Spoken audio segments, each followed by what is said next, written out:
என்னுடைய பேரன்பிற்கும் பெருமதிப்பிற்கும் உரிய பெருந்தகை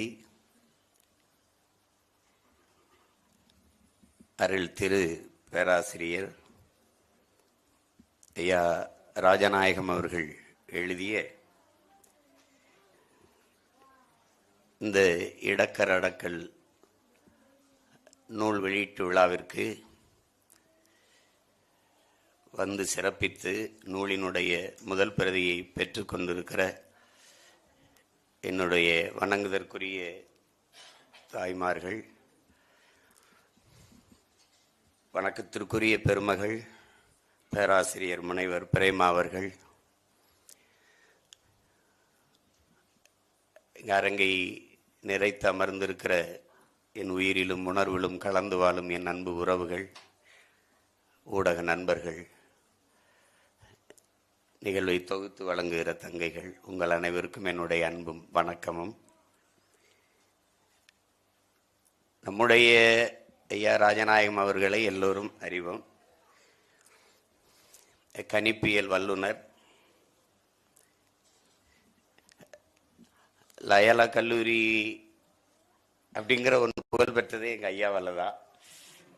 லயலா கல்லூரி மாணவர்களின் கருத்து கணிப்பு, மாணவர்கள் கருத்து கணிப்புனாவே அது ஒரு இது. அப்படிப்பட்ட ஒரு கணிப்பியல்ல ஒரு பொறுப்பும் அக்கறையும் இருக்கும். அது சும்மா ஏதோ சொல்லிட்டு போகணும்னு நினைக்க மாட்டாங்க. எனக்கு இன்னுமே வியப்பா இருக்கு, இவ்வளவு பேர் இருக்கும்போது என்னை எதுக்கு கூப்பிட்டு இந்த இலக்கிய இந்த நூலை அவரே சொல்ற மாதிரி இந்த நூலை எதுக்கு வெளியிட்டதோ ஐயாவே சொல்லிட்டாங்க. அதுக்கு காரணம் இதில் ஒன்றும் சிறப்பு தகுதியெல்லாம் ஒன்றும் இல்லை. எனக்கு எங்கள் ஐயா சொன்ன மாதிரி இது என் பிறவி கடமைன்னு. பெண்களுக்காக 33 விழுக்காடே பெருமையாக பேசும்போது 50 விழுக்காடு கொடுக்குறோம் அப்படின்னு வெளிப்படையாக சொல்கிறேன். எனக்கு இந்த பெண்ணிய உரிமைன்னு பேசுகிறதே நான் ஏற்கலை, ரொம்ப எதிர்க்கிறேன். ஏன்னா அதை பேசும்போதெல்லாம் எனக்கு கோபமாக வரும். யார் அவன் பெண்ணிய உரிமையெல்லாம் பேசிட்டுக்கிறேன்? டேய், அது பிறவி கடமைடா, அதை போய் உரிமைன்னு பேசிட்டுக்கிற. என் தாய்க்கு, என் தங்கைக்கு, என் பிள்ளைக்கு, என் மகளுக்கு நான் கொடுக்க வேண்டியது என் பிறவி கடமை, ஒரு ஆண்மகனின் அதீத பெருமை. அதை விட்டுவிட்டு அதில் உரிமை பேசிட்டு இங்கே வாடா என்ன உரிமை கொடுத்துக்கிட்டு இருக்கேன் அப்படின்னு அதில் அந்த சொல்லே நான் ரொம்ப அருவருப்பேன். அதனால இது கொடுப்பாரு ஜெயிப்பாரா அப்படிம்பாங்க. கொடுத்தா ஜெயிக்கணுங்கிறது தெரியணும் அவங்களுக்கு. சரி, ஜெயிக்கிற நீங்கள் தான் கொடுங்களே அப்படின்னா அது செய்ய மாட்டாங்க. அது நம்ம பிறவி கடமை. ஏன்னா உங்களுக்கு தெரியும், அது உங்களுக்கு பெண்ணுக்கு பேச்சுரிமை வேண்டாம் என்கிறீரோ, மண்ணுக்கும் கீழே மதிக்கின்றீரோ பெண்ணினத்தை, பெண்ணடிமை தீரு மட்டும் பேசும் திருநாட்டில் மண்ணடிமை தீர்ந்து வருதல் முயல் கொங்கைங்கிறான் நம்முடைய புரட்சி பாவலன். அவனுடைய முன்னவன் நம் பாட்டன் பாரதி, ஆணுக்கு பெண் நிகர் என கொல்லணும் அப்படின்னா அறிவில் சிறந்து வையம் தழைக்குங்கிறான். எங்களுடைய தலைவர் ஆணுக்கு பெண் சமம் அல்ல, ஆணும் பெண்ணும் சமம்ங்கிறார். அவரு பெண் உரிமையே மண் உரிமைங்கிறாப்ல, அவர் பெண் விடுதலையே மண் விடுதலைங்கிறாரு. அவருடைய பிள்ளைகள் நாங்கள்.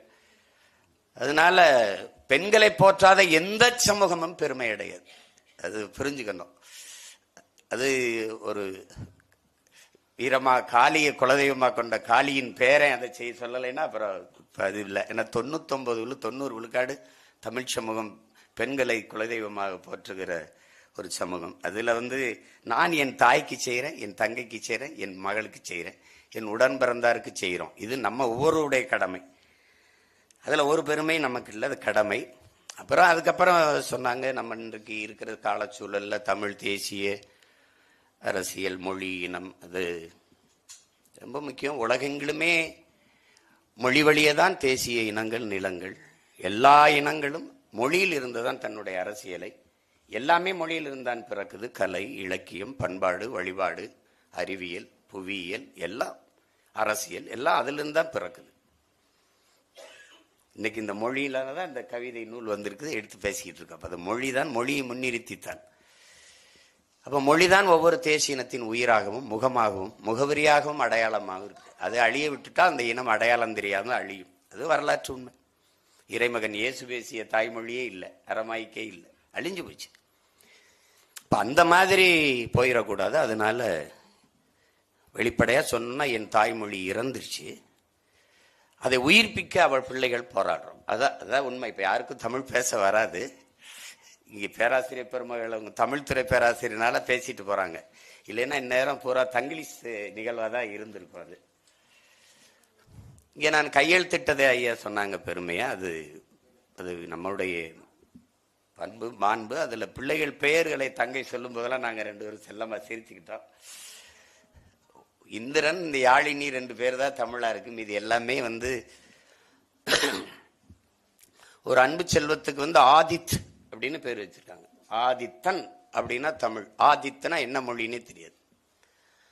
என்ன சொல்றாங்க நம்ம முன்னவர்கள் வரி வடிவம் மாறலாம். ஏன்னா வரி வடிவம் என்னுடைய கையெழுத்து போல எங்க ஐயா கையெழுத்து இருக்காது. சங்க காலங்களில் பண்டைய காலங்களில் நம்முடைய கல்வெட்டுகளில் பார்க்கிற வரி வடிவம் இப்ப இல்லை. வரி வடிவம் மாறலாம், ஒளி வடிவம் மாறவே கூடாது. கணேஷ் அப்படின்னா அது என் பேர் இல்லை, கணேசன் அப்படின்னா அந்த ஒளியில என்னுடைய மொழி இருக்கு. ஆதித்தன் அப்படின்னா என்னுடைய மொழி இருக்கு.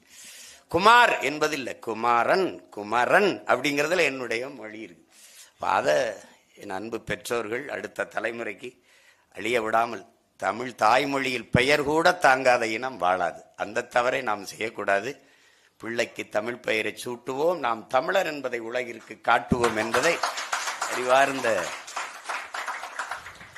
தமிழ் சமூக மக்கள், இதிலும் என் உயிரினுமினிய உடன் பிறந்தார்கள் கவனத்தில் எடுத்துக்கணும். பெயரை கேட்டாலே நான் யாருன்னு தெரியணும், சும்மா ஒரு அதிர்வு இருக்கணும்.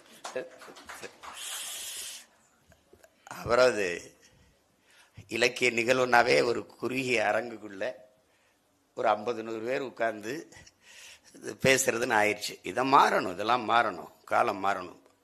வெளியில இலக்கியம் பேசணும், கலையை போற்றணும். அவதான் கலை இலக்கியத்தை போற்றாத சமூகம் பெருமை அடையாது. அதனால அது இப்ப எங்க ஐயா எழுதியிருக்கிற இடக்கரடக்கல் அம்மா சொல்லிட்டாங்க.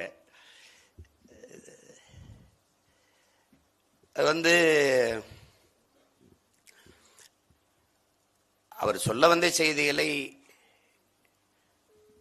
இலைமறைக்காய அதை மறைபொருள்ல அவர் உணர்த்தி இருந்தாலும் அது சின்ன செய்தியா இருந்தாலும் பெரிய தாக்கத்தை ஏற்படுத்துது. எனக்குள்ள பெரிய தாக்கத்தை ஏற்படுத்திய செய்திகளை ஒரு பக்கம் 2 பக்கத்துக்குள்ள கொடுத்துருக்குறாங்க. இப்போ இடக்கர அடக்கல்னா சொல்லிட்டாங்க. சான்றோர்கள் கூடியிருக்கிற அவையில் இப்படி ஒரு வார்த்தை சொன்னால் அவர்கள் மனம் காயப்படுமானால்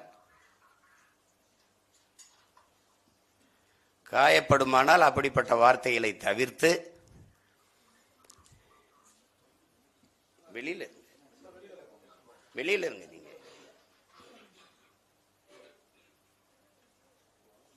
முதல் அலைபேசி எடுத்துட்டு வரக்கூடாது, இல்லைன்னா அணைச்சி வைக்கணும். அவசரமா உங்களுக்கு பிரதமர் இருந்து உள்துறை அமைச்சர் இருந்து வரும்னா நீங்க வெளியில தான் இருந்து பேசணும்.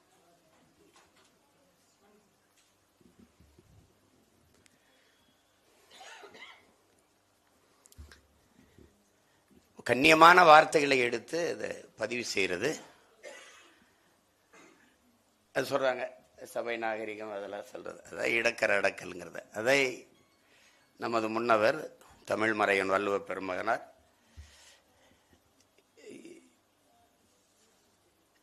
கனி இருப்ப காய்க வருந்தற்றுன்னு சொல்றாரு. இனிய உளவாக இன்னாத கூறல் கனி இருப்ப காய்க வருந்தற்றுன்னு சொல்றது. அதுதான் சொல்றாரு. அப்படி ஆழமான கருத்தை சொல்ல வந்த ஐயா யாரையும் காயப்படுத்திடக்கூடாதுன்னு கண்ணியமான வார்த்தைகளை கையாண்டு சொல்றாரு. அவரே சொல்ற மாதிரி இது கவிதைன்னு சொல்லிட முடியாது, உரைநடைன்னு சொல்லிட முடியாது. அதனால இது கவித்துறை அப்படின்னு சொல்றாங்க. அத சில கவிதைகளை அம்மா குறிப்பிட்டு பேசினாங்க. அவங்க எப்படி இப்ப அதை பார்த்தாங்க, நான் எப்படி பார்க்கிறேங்கிறத சொல்றேன். இப்ப இதுல எடுத்தோடனே ஐயா சொல்றது இந்த வினைமுற்றுல பணம் செல்லாதுங்கிறதா. இந்த பணம் செல்லாது அப்படிங்கிறத பெருமையா சொல்றேன்னு இல்லை, நீங்க பின்னோக்கி போனீங்கன்னா தெரியும். இந்தியாவிலே ஒரே ஒரு மகன் தான் எதிர்த்தேன், அது நான் மட்டும்தான் எதிர்த்தேன். எல்லாருமே என் கட்சியில் இருக்கிறவங்க கூட என்னை எதிர்த்தாங்க, வெறுத்தாங்க, திட்டினாங்க, என்னை பைத்திய மாதிரி பார்த்தாங்க. ஏன்னா நான் உண்மையிலே பொருளாதாரம் படித்த மாணவன். பணம் செல்லாதுங்கிறதுனால ஒரு நாட்டில் ஊழல் லஞ்சத்தை ஒழிச்சிட முடியுங்கிறது சுத்த பைத்தியக்காரத்தனம். சுத்த பைத்தியக்காரத்தனம். அவருக்கு சொன்ன காரணங்களை சிறம் பாருங்க. பணம் செல்லாது அப்படின்னா கள்ளப்பணம் ஒளிஞ்சிரும், ஊழல் லஞ்சம் ஒளிஞ்சிரும், குறிப்பா தீவிரவாதம் ஒளிஞ்சிரும், பயங்கரவாதம் ஒளிஞ்சிரும் அப்படின்னு. அப்புறம் பயங்கரவாதம் ஒளிஞ்சிருந்தா புல்வாமாவில் தாக்குதல் ஏன் வந்துச்சுன்னா பதில் இல்லை. பயங்கரவாதம் ஒளிஞ்சிரும்னா பகல்காமில் ஏன் தாக்குதல் இருந்துச்சுன்னா பதில் இல்லை. பயங்கரவாதம் ஒளிஞ்சோம்னா தலைநகர்லேயே மயில் உந்துக்களை குண்டை வச்சு தகர்த்து வெடிக்க வச்சு உயிர் பலியானது ஏன்னா பதில் இல்லை. இதுவே உங்களுக்கு சான்று. பணம் செல்லாது என்றால் ஊழல் லஞ்சம் ஒளிந்து விடும் என்றால் எல்லா வீடுகளிலையும் அமலாக்கத்துறை சோதனை ஏன், இடி ரைடு ஏன், வருமான வரி சோதனை ஏன், எல்லா இடத்துலையும் நடக்குது ஏன்? அப்போது ஒரு ஏமாற்று. பணம் செல்லாது என்றால் அது அணுகுமுறையை பாருங்க. 1000 ரூபா 500 ரூபா செல்லாது, 1000 ரூபா செல்லாது, அவ்வளவுதானே செல்லாது. இப்ப 2000 ரூபா தான் செல்லும் அப்படின்னா ஒரு சிறந்த நிர்வாகத்தை செய்கிற ஒரு அரசு 2000 ரூபாய் அச்சிட்டு எல்லா வங்கிகளையும் நிரப்பி எல்லா இடத்துலும் கொண்டு போய் சேர்த்துட்ட பிறகு அந்த வந்துட்ட பிறகு இந்த பணம் செல்லாது, இது செல்லும் சொன்னா நெருக்கடி இல்லை. ஒரே ராத்திரியில பணம் செல்லாது அப்படின்னா அப்ப நீங்க இது ஐயா சொல்றதுல நீங்க பாருங்க, நினைவு இருக்கிறதா நம் முதல் சந்திப்பு. அம்மா காதலை சொன்னாங்க. அதில் இருக்கிற ஆந்தையின் அந்த இரவு நேர கர்ச்சனையை தொடர்ந்து அதிகாலையிலே பணம் மாற்றுவதற்காக எப்படி அதிகாலையிலே போய் நிற்கிறான், விடிய கருக்கிலே போய் நிற்கிறான். வரிசையில் நின்றவர்களில் உன் அப்பாவோடு நீயும் நின்றாய், உன் கணக்கில் கொஞ்சம் பணம் மாற்றிக்கொள்ள, அந்த கொஞ்சம் பணம் மாற்றிக்கொள்ள அதை நீங்க கொஞ்சம். அடுத்து அப்பாவுக்கு தெரியாமல் அம்மா சேமித்து வைத்த சிறுவாட்டு பணத்தை, அந்த வார்த்தையும் கவனிக்கணும். எங்க அப்பாவுக்கு தெரியாம எங்க அப்பா கொடுக்குற காசுல சிறுக சிறுக சேர்த்து, சிறுவாடு அப்படின்னா உங்களுக்கு தெரியும், சிற்றூர்களில் வாழ்ந்த மக்களுக்கு ஒரு சின்ன கலை அல்லது உண்டியல் வச்சு அது பானை இதில் முந்தான முடிச்சு வைக்கிறது சிறுவாட்டு காசு. சிறுவாட்டு காசு அந்த சிறுவாட்டு பணத்தை மாற்ற பக்கத்து வரிசையில் நானும் நின்றிருந்தேன், அப்பாவோடு துணையாக, அம்மாவோடு துணையாக. அப்பாவுக்கு தெரியாம வந்திருக்கோம். இதுல வரிசை நகரவில்லை ஆயினும் வெவ்வேறு கவுண்டர்களிங்கிறது அந்த இடத்துல கரைந்து கொண்டிருந்தது புது பணத்தை மாத்திக்கிட்டு இருக்கான்.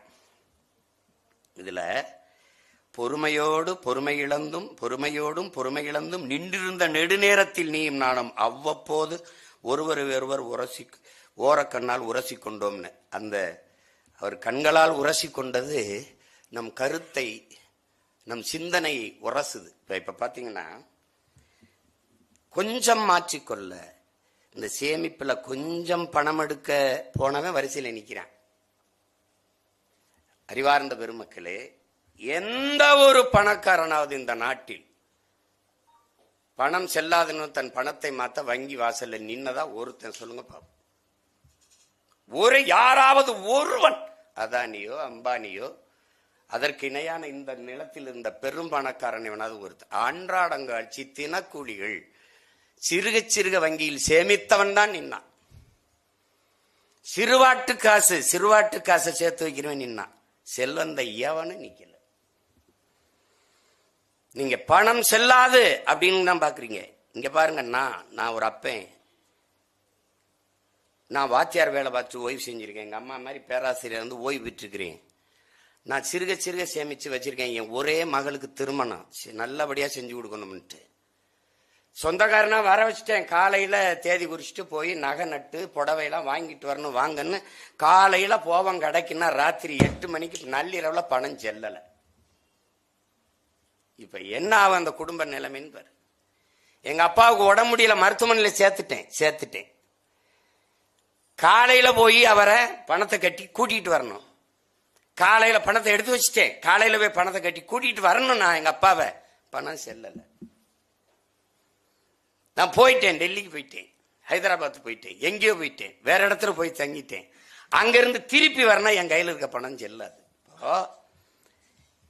எத்தனை பிரச்சனைகள்! இது 1-2 சொல்றேன், எவ்வளவு பெரிய பாதிப்பு. ஆனால் ஆட்சியாளர்கள் நம்மிடத்தில் சொன்னது, மாண்புமிக்க நம்முடைய பிரதமர் ஐயா அறிவிச்சது, 50 நாளில் உங்களை சொர்க்கத்தில் கொண்டு போய் வைப்பேன்னாரு.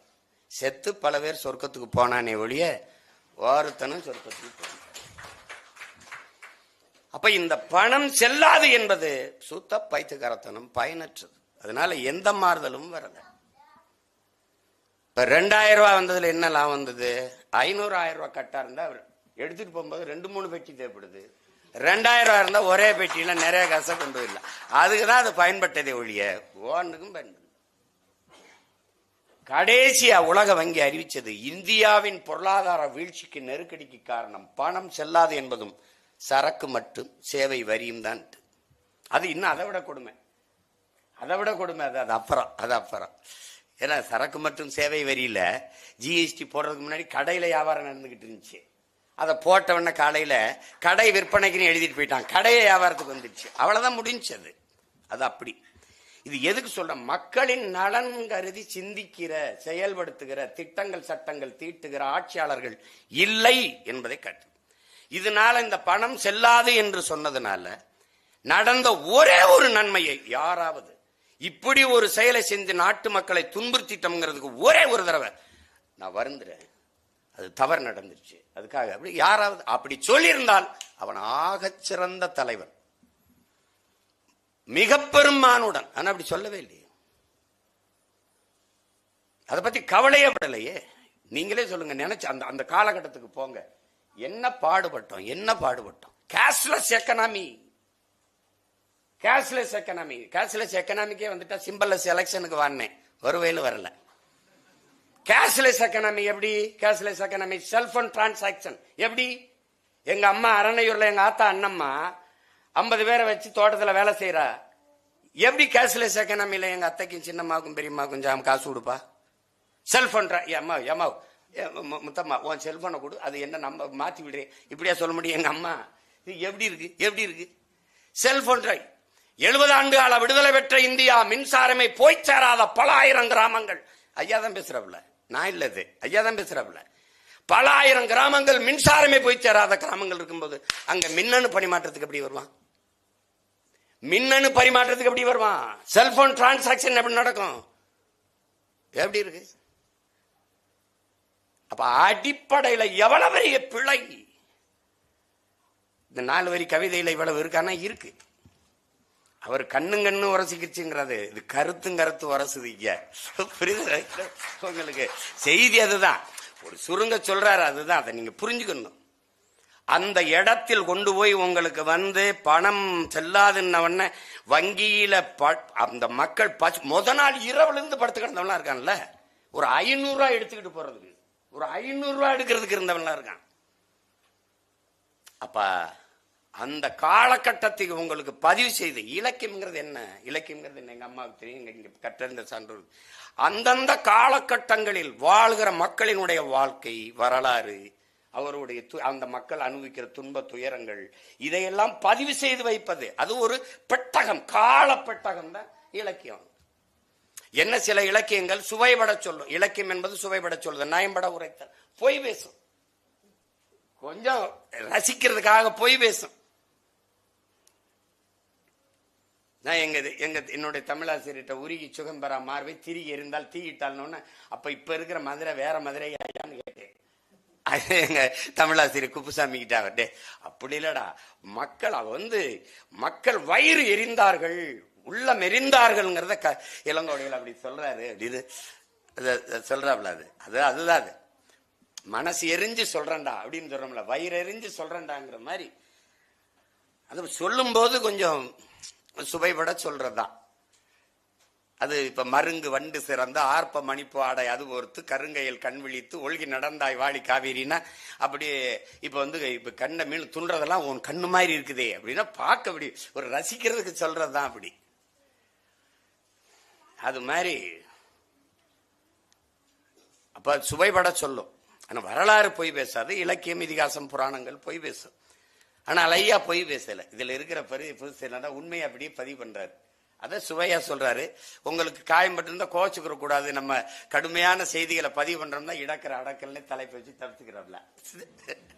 ஆனா நான் சொல்றேன், எங்க ஐயா மதே அரசியல்ல வரலாறுல பொய் பேசக்கூடாது, உண்மையை தான் பேசிடணும். அதனால எழுத்த மாதிரி கூட காயம்படுவாரு, அவர் வேதனைப்படுவாரு, அவர் ஏற்பாரு, எதிர்ப்பாரு, ஆதரிப்பாரு, அருவருப்பாரு. அவன் சொல்றான், எங்க ஐயா இறையன்பு எழுதியிருக்காப்ல, என்ன சொல்றாப்லன்னா, ஏற்கனவே இருக்கிற ஒரு கோட்பாட்டை தகர்த்து புதிய ஒரு தத்துவத்தை, புதிய ஒரு கோட்பாட்டை நிறுவ நினைக்கிறவன் அதை ஏற்பார்கள், எதிர்ப்பார்கள், ஆதரிப்பார்கள், அருவருப்பார்கள் என்று எண்ண முடியாது. ஏற்றாலும் சரி ஏற்கலாம் சரி நான் செய்வேன் அப்படின்னு முன் வச்சு செய்யணும். அப்படி செய்யறதுக்கு போர் வீரனை விட துணிவும் வீரமும் அவனுக்கு தேவைப்படுதுங்கிறார். அதுதான் நாங்க செஞ்சுக்கிட்டு இருக்கோம். இந்தியம் கிடையாது, திராவிடம் கிடையாது, நாங்கள் தமிழர்கள். நீ ஏற்றுக்க ஏற்காம போ. எல்லாம் பெரியார். அங்கிட்டு நில்லு. என் இனத்தின் முன்னோர் எல்லாரும் பெரியார். இங்கிட்டு வா, வந்தா நீ போடு. ஓட்டு ஓட்டு இந்த பாரு. ஓட்டை பத்தி கவலைப்படுறவன் நாட்டை பத்தி கவலைப்பட முடியாது. நாட்டை பத்தி கவலைப்படுறவன் ஓட்டை பத்தி கவலையே பட மாட்டான். வாக்கையை குறிவைப்பவன் மக்களின் வாழ்க்கையை பற்றி சிந்திக்க மாட்டான். மக்களின் வாழ்க்கை பற்றி சிந்திக்கிறவனுக்கு வாக்கு போட்டா போட்டும் போலேனா போட்டும்பா, நல்லது நடந்துச்சுன்னா மக்கள் நம்மளை தேடுவாங்க. இவ்வளவுதான் அடிப்படை. அதுதான். அதுலதான் ஐயா அவர்கள் அவர் துணிஞ்சுதான் எழுதியிருக்கிறாரு. அது தலைப்பை பாதுகாப்பா இடக்கிற அடக்கல் வச்சுட்டாப்ல. அந்த அந்த பணம் மதிப்பிழப்பு அப்படிங்கிறது அந்த காலகட்டத்தில் நாம் பட்ட துயரங்கள் அது அவ்வளவு எளிந்து கடந்து போட முடியாது. அது அம்மா இன்னும் முழுமையா படிச்சு சொன்னாங்க. ஏன்னா அம்மாவுக்கே 5 நிமிஷம் தான் கொடுத்தாங்கன்னாங்க.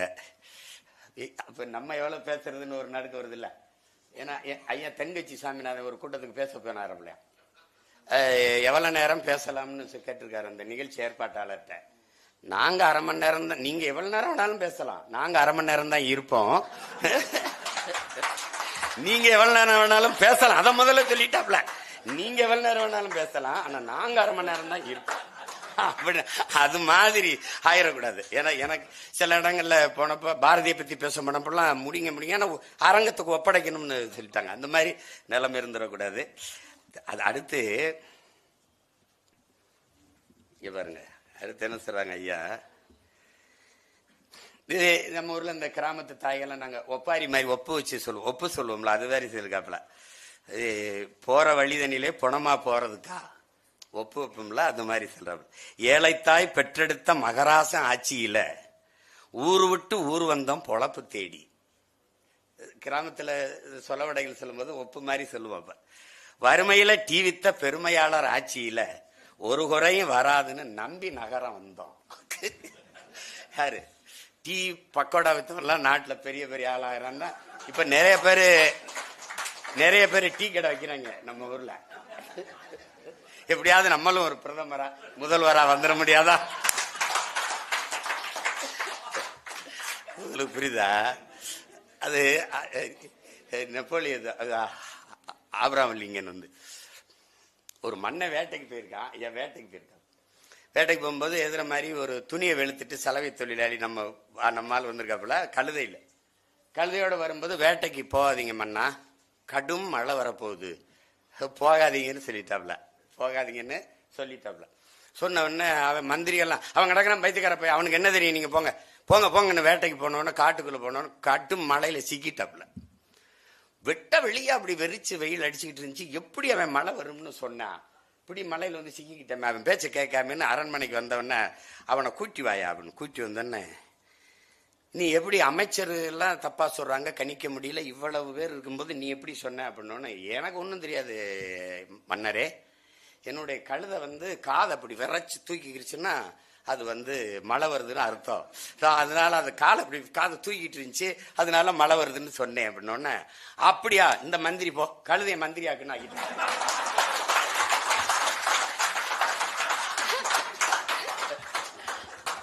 ஆபிரகாம் லிங்கம் அதுக்கப்புறம் சொல்றாப்ல, இந்த பாரு இந்த கழுதையை அமைச்சரானாலும் ஆக்குனா நாட்டுல பல கழுதைகள் அமைச்சராக ஆசைப்பட்டுக்கிட்டு இருக்கு. எப்படி இருக்கு? அது மாதிரி டீ வித்தவன்லாம் 1000 முடியும்னு நினைச்சிட்டு பல பேர் தொடர்வண்டி நிலையத்துல தேநீர் டீ வித்துக்கிட்டு இருக்கான். அப்புறம் மகசேசே விருதுக்கார சமூக சேவகர் ஆட்சியில பாதுகாப்பு நிச்சயம்னு தலைநகர் நாடி வந்தோம்.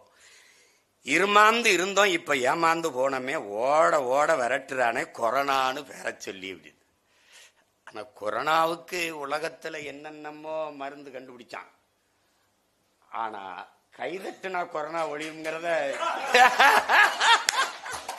அந்த காலகட்டத்தில் அடர்த்தியான வலி வேதனை இருந்தாலும் இந்த மாதிரி நினைச்சு பார்க்கும்போது மனசுக்கு ஒரு இளைப்பாறுதல் இருக்கு.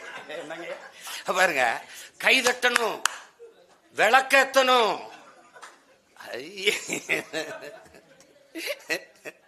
நெருப்பை ஏத்தணும். எப்படி, எதுல, கூரை மேலையா இல்ல எதுல தெரியும்.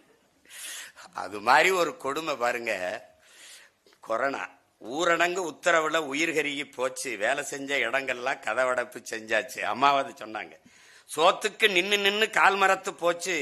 போலீஸு கெடுபடியில கடவுளும் கை விரிச்சாச்சு.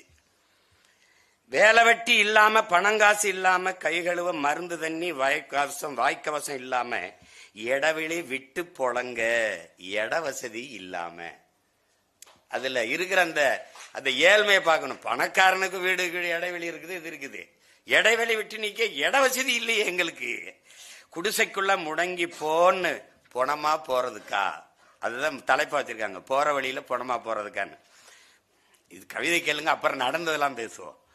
உசுரை காப்பாத்த ஊர் திரும்ப நினைச்சாலும் வண்டி இல்ல பசும் இல்ல, வண்டி இல்ல பசும் இல்ல, மாநகர வீதி இல்ல. நாதியத்த சனங்கள் எல்லாம் நிற்கதியா தவிக்கையில லட்சுமண ரேக போட்டு சிரிக்குது இந்த கவர்மெண்ட். யோகிசாமி கருணையில காலந்தள்ளு நப்பாசையில புள்ளகுட்டியை தூக்கிக்கிட்டு பொடிநடையா ஊரு போனா எல்லையில குத்த வச்சு உக்கார ஆர்டர் போட்டு பீச்சி அடிக்கிறானே விஷமருந்த மேலு போறான். இதுல என்னன்னா,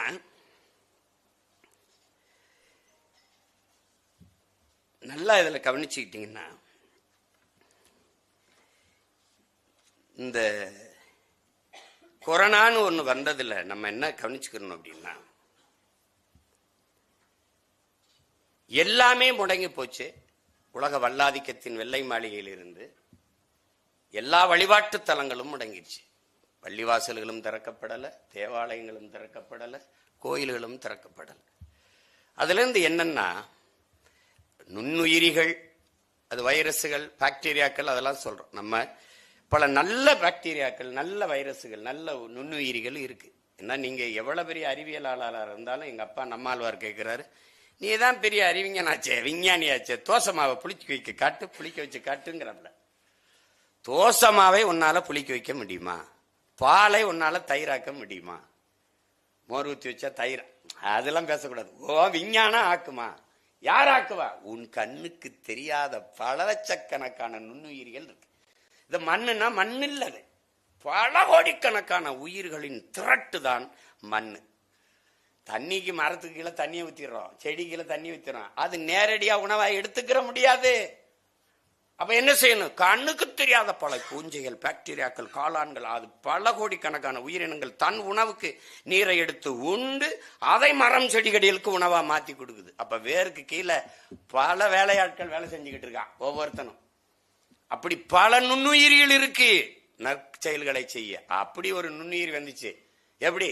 இந்த மானுட பைய கொட்டத்தையும் ஆணவத்தையும் அடக்கிடே, ரொம்ப ஆடாத, நீ என்ன அமெரிக்க பெரிய அதிபரா, நீ என்ன பெரிய பெரிய இங்க வாடா அப்படின்னு போட்டு, நம்ம ஆளெல்லாம் பாருங்க, முடிய இப்படி நம்ம நாட்டினுடைய மாண்புமிக்க பிரதமர் ஐயா முடிய இப்படி குறைக்கல, தாடி முடிய குறைக்கல, தலைமுடிய குறைக்கல. ஏன்? அவன் வெட்ட வரவன் தொட்டுட்டான்னா கொரோனா வந்துன்னா பார்த்திருப்பீங்கன்னு நினைக்கிறேன். அந்த காலகட்டத்தில் பெரிய தாடியா வச்சிருந்தாப்புல. இந்தியா அவர் நேஷன் ஹே, அவன் கொரோனா, ஐ ஆம் கொரோனா ஹே, அவன் ஒண்ணும் பண்ண முடியாது, ஒண்ணும் பண்ண பயங்கடி விட்டார். அதுல இந்த மானுட சமூகம் கற்றுக்கொள்ள வேண்டியது, அறிவார்ந்த தமிழ் சமூக தம்பிதங்கையிலே உயிரின் மினி உடன் பிறந்தார்களே, தற்சார்பு பொருளாதாரம் என்பது ஒரு நாடு இன்னொரு நாட்டை எல்லாவற்றுக்கும் சார்ந்திருக்குமானால் அது எவ்வளவு இந்த மாதிரி பேரிடர் காலங்களில், பெருந்துயர் காலங்களில் அல்லல் படும் இன்னல் படும்ங்கிறதுக்கு அந்த கொரோனா தொற்று உணர்த்துச்சு. நீங்க எல்லாவற்றுக்கும், உணவுக்கு, அடிப்படை தேவைக்கு பிரிதொரு நாட்டை சார்ந்திருக்கும் போது விண்ணூர்தி பயணிக்கல, எந்த கப்பல் போக்குவரத்து இல்லை அப்படிங்கும்போது முடங்கி போகுது ஒரு நாடு. அந்த காலகட்டத்தில் அருமை பெருமக்களே, நீங்கள் எல்லா கடையும் மூடி இருந்தது, ஆனால் நீங்கள் நகைக்கடை திறந்து இருக்குது, அங்க போனால் விலை நிறைய நகைகளை வாங்கி சேமிக்கலாம் என்று எவனும் எண்ணல. விலை உயர்ந்த மகிழ்வுந்திருக்கு, கார் இருக்கு, வாங்கி நிறுத்திடலாம் அப்படின்னு எவனும் எண்ணல. விலை உயர்ந்த ஆடைகளை வாங்கி சேமித்து வைக்கலாம் அலமாரியில என்று எவனும் நினைக்கல. எதை நினைச்சாங்க? எங்கேயாவது மளிகை கடை திறந்திருக்கா, பால் திறந்திருக்கா, தண்ணீர் கிடைக்குமா, இதான் தேடினான். அப்ப என்ன தெரியுது? எதுவில்லாமலும் உன்னால் வாழ முடியும், நீரும் சோறும் இல்லாமல் வாழ முடியாது என்பதை யாரு உணர்த்தினா? உனக்கு கண்ணுக்கு தெரியாத கடவுளாக வந்த கொரோனா என்கிற நோய் தொற்றி உணர்ந்துச்சு. கடவுள் என்ன கண்ணுக்கு தெரியல, அது மாதிரி அதுவும் ஒரு கடவுள். ஏன்னா ரொம்ப ஆடாத ஆண்டவனுக்கு நீ பதில் சொல்ல வேண்டியது வரும் சொல்றோம்ல, ரொம்ப ஆடாத டே அப்படின்னு ஏன் அவனை நீ கொரோனா வேணி அப்படின்னு நினைக்க கூடாது. இந்த பயல்களை ஒரு மிரட்டன்டா அப்படின்னு அப்பவே அடங்கல, இப்பவும் ஆடிட்டு தானே இருக்கான் அவன். இந்த முக கவசம் இருக்குல்ல, இந்த மாஸ்க் வித்தை மட்டும் பல லட்சம் கோடி அடிச்சுட்டு போயிட்டாப்ல. இந்த வேஸ்லின் கண்டுபிடிச்சு சொன்னால. நீங்க ஏன் அறிவார்ந்த சமூகம், நீங்க எத்தனை பேர் போட்டீங்கன்னு தெரியாது. நான் சொல்றேன், உண்மையிலே கொரோனாக்கு இந்த வேஸ்லின் அந்த தடுப்பு ஊசி போடாத ஒரே ஆள் நான் தான். ஆனா நீங்க எல்லாம் பாத்தீங்களா, நீங்க அப்ப பாருங்க, தினாம ஆயிரக்கணக்கான மக்களோட நின்றுகிட்டு உதவிக்கிட்டு மாஸ்க் போட்டுக்கிட்டு இருப்பேன். அந்த நேரத்தில் இடைத்தேர்தலாம் வச்சான். மாஸ்க் போட்டு கும்பிடும் போது சிமா அதை கலட்டுப்பா, முகத்தை ஒரு தடவை காட்டுப்பா, அண்ணன் இந்த மாஸ்க் எடுத்துட்டு ஒரு போட்டோ எடுங்கண்ணே அப்படின்னு. அப்ப இவங்க அனுப்பிடுவாங்க போல இருக்கு. ஏன்னா கொரோனாங்கிறத ஒரு எளிதாக எடுக்க முடியாது. நான் அரிதான உயிர்களை எல்லாம் இழந்த, குறிப்பா ஐயா எஸ்பி பாலசுப்ரமணியம், என் தாய்மாமன் தமிழ் முழக்கம் சம்மிலும் மாதிரி மிக நம்ம கண்ணுக்கு முன்னாடி நிறைய உயிர்களை நாம இழந்துட்டோம். இதெல்லாம் இது பண்ண முடியாது. அப்ப நான் இயங்கிட்டு இருந்தேன். ஆனாலும் நான் அந்த ஒரு 2 குழப்பம் இருந்துச்சு எனக்கு. என் மேல அக்கறை கொண்ட பல மருத்துவர்கள், தம்பி நீங்க ஒரு வேஸ்லின் போட்டுக்கிறங்க அப்படின்னு. ஏன்னா முதல்வர் நான் 3 டோஸ் போட்டேன், நீங்க போட்டுருங்க அப்படின்னு சொல்லிட்டாப்ல. இப்படி பாஸ்க்கு போட்டுக்கிறங்க, இப்படி 3 டோஸ் போட்டேன், முதல்ல இது போட்டேன் அப்படின்னு. சில மருத்துவர்கள், தம்பி நீங்க போடாதீங்க, பார்த்துக்கிறோம், அது தேவையில்லை அப்படின்னு. அது பெரிய பின்விளைவை ஏற்படுத்தும். ஒரு தெளிவு தான் எனக்கு இருந்தது. பன்னெடுங்காலமாக இருக்கிற புற்றுநோய்க்கு மருந்து கண்டுபிடிக்க முடியல, நீண்ட காலமா இருக்கிற எய்ட்ஸுக்கு தடுப்பு நோய் மருந்து கண்டுபிடிக்க முடியல, சளி இருமலுக்கே கண்டுபிடிக்க முடியல. சளி இருமலுக்கு மருந்து மாத்திரை ஏதாவது இருக்கா? யாராவது சொல்லுங்க, மருத்துவர்கிட்ட சொல்லுங்க. நான் என் தம்பிகள் எல்லாம் மருத்துவராக இருக்கா, இருமல் எனக்கு அடிக்கடி சளி வந்துடும். உலகத்திலே எனக்கு ரொம்ப பிடிச்சது சளிக்குத்தான், அடிக்கடி பிடிச்சிக்கிறோம். போய் கேட்பேன், கேட்டோன்னே என்ன இந்த குடிங்கண்ணே, இந்த டானிக்கை குடிங்க, இந்த கார் சிறப்பை குடிங்க, எவ்வளோ நாள், ஒரு வாரத்தில் சரியாயிரும். குடிக்கலாம், அப்போ ஒரு வாரத்தில் சரியாயிரும். கேட்டேன் ஏன்டா, மருந்து இல்லைண்ணே, அண்ணே நல்லா இருப்பீங்கண்ணே, ஏதோ ஒரு இதை கொடுக்குறோம், இதை குடிச்சா கரும டப்புன்னு தூங்கிடுவியா, இருமுறது தெரியாது, அதனால குடிச்சு தொலைங்கண்ணே, ஏனே இப்படி கேள்வியா போட்டு கொல்றீங்க. உண்மையிலே கிடையாதுங்கய்யா, எதற்கு கேளுங்க, உண்மையிலே கிடையாது தம்பி, கிடையாது. அதுக்கே கண்டுபிடிக்கல, இப்பதான் வந்துச்சு கொரோனா, உடனே கண்டுபிடிச்சு. எனக்கு தெரியுது சரி வராதுன்னு. ஏன்னா இவன் என்ன சொன்னாலும் கபசுரம் குடிங்க, கபசுரத்துக்கு வந்துட்டான். டெங்கு கீழே, டெங்குன்னா நிலவேம்பு, கபசுரம் நிலவேம்பு குடி. அந்த நேரத்தில் பட்டபாடு இந்த மானுட சமூகம் பட்டது. அதில் ஐயா சொல்றாங்க பாருங்க, உத்தரப்பிரதேச, இந்த வட இந்திய மாநிலங்கள் இருந்த மக்கள் சொந்த நாட்டுக்குள்ள அகதிகளா வந்தது இருக்கு பாருங்க. மூட்டை முடிச்சா ஒரு குழந்தையில இறந்துருச்சு, கர்ப்பிணி பெண் நடந்து வரும்போதே பிறந்துருச்சு, ரத்தத்தோட அப்படி நடந்து வர அந்த காட்சிகள். அதுல இருந்து என்ன தெரியுது? போக்குவரத்து, ஒரு இடத்திலிருந்து இன்னொரு இடத்துக்கு இடம்பெயர்கிற போக்குவரத்து கட்டமைப்புல நம்ம எவ்வளவு பலகீனமா இருக்கிறோம்ங்கிறத ஒரு சின்ன கண்ணுக்கு தெரியாத தொற்று நமக்கு உணர்த்திட்டு போயிடுச்சு. மாண்புமிக்க நிதியமைச்சர்கிட்ட ஒரு ஊடகவியலாளர் கேட்கிறாரு, இப்படி மக்கள் அப்படி நடக்க விட்டீங்க, இப்படி பண்ணிட்டீங்களேன்னா, அவ்வளவு சிரமம் இருந்தா அவங்களோட பையன் வாங்கி நீங்கள் கூட நடங்களேன்ட்டாங்க. வருந்துறோம், இந்த ஒரு பெரிய நோய் தொற்று, இதுல இருந்து சரியாயிரலாம், அதுக்கான மக்களுடைய துயரங்கள்ல நாங்களும் பங்கேற்கிறோம், சரி பண்ணுவோம், எல்லாரும் அதுக்கு தான் போராடி கொண்டிருக்கோம் அப்படின்னு ஒரு ஆறுதல் வார்த்தை கூட பதிவு செய்ய கிடையாது. அது ஒரு பெரிய கொடுமையான காலகட்டம். அததான் ஐயா சொல்றாங்க. அதுல என்னன்னா, அது அந்த காலத்துல இருந்து மீண்டு வந்தது இப்ப திருப்பி பார்க்கும்போது அந்த காயம் எவ்வளவு கனத்த வழியை தருது நமக்குங்கிறது தெரியுது. அதுல அதான் சொல்ற, இப்ப இந்த கோட்டை சுவர் எழுப்பி குடிசைகளை மறைச்சிங்க, கோட்டை சுவர் குஜராத்தில் தான், ஆண்ட மாநிலத்தில் தான் ட்ரம்ப் வர்றாருன்ட்டு போய் வேணா பாருங்க வலைவெளியில். குடிசைகளில் வாழ்கிற அந்த ஏழை மக்கள் அந்த அந்த குடிசைகள் தெரிஞ்சிடக்கூடாது அவருக்குன்ட்டு 7 அடியில் மதில் சுவர் கட்டி மறைச்சாங்க. ஒரே ஒருத்தன் தான் நான் இந்தியாவில் நான் தான் கேள்வி எழுப்பினேன், அந்த 7 அடியில் மதில் சுவர் கட்டின நீ அந்த கல்லை வச்சு அவனுக்கு வீடை கட்டி கொடுத்துருக்கலாமாடா, ஏன்டா குடிசையை கட்டினான்? குடிசையை மறைக்கிறதுக்கு சுவர் கட்டினான். காமன்வெல்த் விளையாட்டு போட்டியப்ப பல்வேறு வெளிநாட்டு தலைவர்கள் பல்வேறு வெளிநாட்டு வீரர்கள் வர்றாங்கன்னு டெல்லியில் இருந்த 13,000 பிச்சைக்காரர்களை ஒரே ராவில் பாரவுந்தில் ஏற்றி வேற மாநிலத்தில் இறக்கி விட்டாங்களே ஒழிய அந்த பிச்சைக்காரன் இல்லாத நிலைமை மாத்துறதுக்கு ஒரு முயற்சியும் செய்யல. இங்க அதுதான் சொல்றாரு பாருங்க, கோட்டை சோரெழுப்பி குடிசைகளை மறைச்சிய, கோட்டு சூட்டு போட்ட வந்த வெள்ளக்கார துறைகளோட ஒப்பந்தமும் போட்டிய, பார்ட்டிகளும் வச்சிய. இந்தியா அதிகமா ஏற்றுமதி செய்து ஒரு பொருளை அந்நிய செலாவணியை ஈட்டுகிற ஒரே ஒரு ஏற்றுமதி மாட்டுக்கறி ஏற்றுமதி தான். உங்களுக்கு தெரியும், அதுல உலகத்திலே முதல் இடத்துல நம்ம இருக்கோம், 2வது இடத்துல பிரேசில் இருக்கு. பால்ல அவன் முதல் இடத்துல இருக்கா, நம்ம 2வது இடத்துல இருக்கோம். இப்ப இந்த மாட்டுக்கறியை எந்தெந்த நாடுகளுக்கு ஏற்றுமதி செய்யுது சொல்லுங்க யாராவது? மாட்டுக்கறியை இந்தியா ஏற்றுமதி செய்கிற நாடுகள் எவை எவை? அவ்வளவு இஸ்லாமிய கிறிஸ்தவ நாடு. இல்லைன்னு. அப்ப நான் ஏற்றுமதி இஸ்லாமிய நாடு, இஸ்லாமிய கிறிஸ்தவ நாடுகளுக்கு ஏற்றுமதி செய்து அவன் காசு எனக்கு நிக்குது. ஆனா இங்க இருக்கிற இஸ்லாமிய கிறிஸ்தவன் கசக்கிறான். இப்ப நான் என்ன பண்றேன், ஊரானுக்கு ஊட்டி விடுறேன் மாட்டுக்கறியை. Beef export Hindustan is number 1. ஆனா உள்ளவன் சாப்பிட்டா கொண்டு வருவேன். எப்படி இருக்கு உங்களுக்கு புரியுதா? நீங்க சாப்பிடக்கூடாது, கொண்டே வருவேன். இப்ப என்ன கேட்டாங்கன்னா மாட்டுக்கறி, நான் மாட்டுக்கறி சாப்பிடாத விடு, முதல்ல நான் சாப்பிடக்கூடாது, என் உணவை உறுதி செய், அப்புறம் நான் என்ன சாப்பிடலாம்னு முடிவு செய். என் உணவையே உறுதி செய்ய முடியாது நீ, நான் இதை சாப்பிடுறது அதை சாப்பிடலாம் நீ போயிட்டு இருக்கிற. உணவு, உடை, வழிபாடு, மார்க்கம் எல்லாம் என்னுடைய அவரவர் சொந்த விருப்பம், அதுல போய் நீ தலையிட்டு இருக்கக்கூடாது. அப்படி அந்த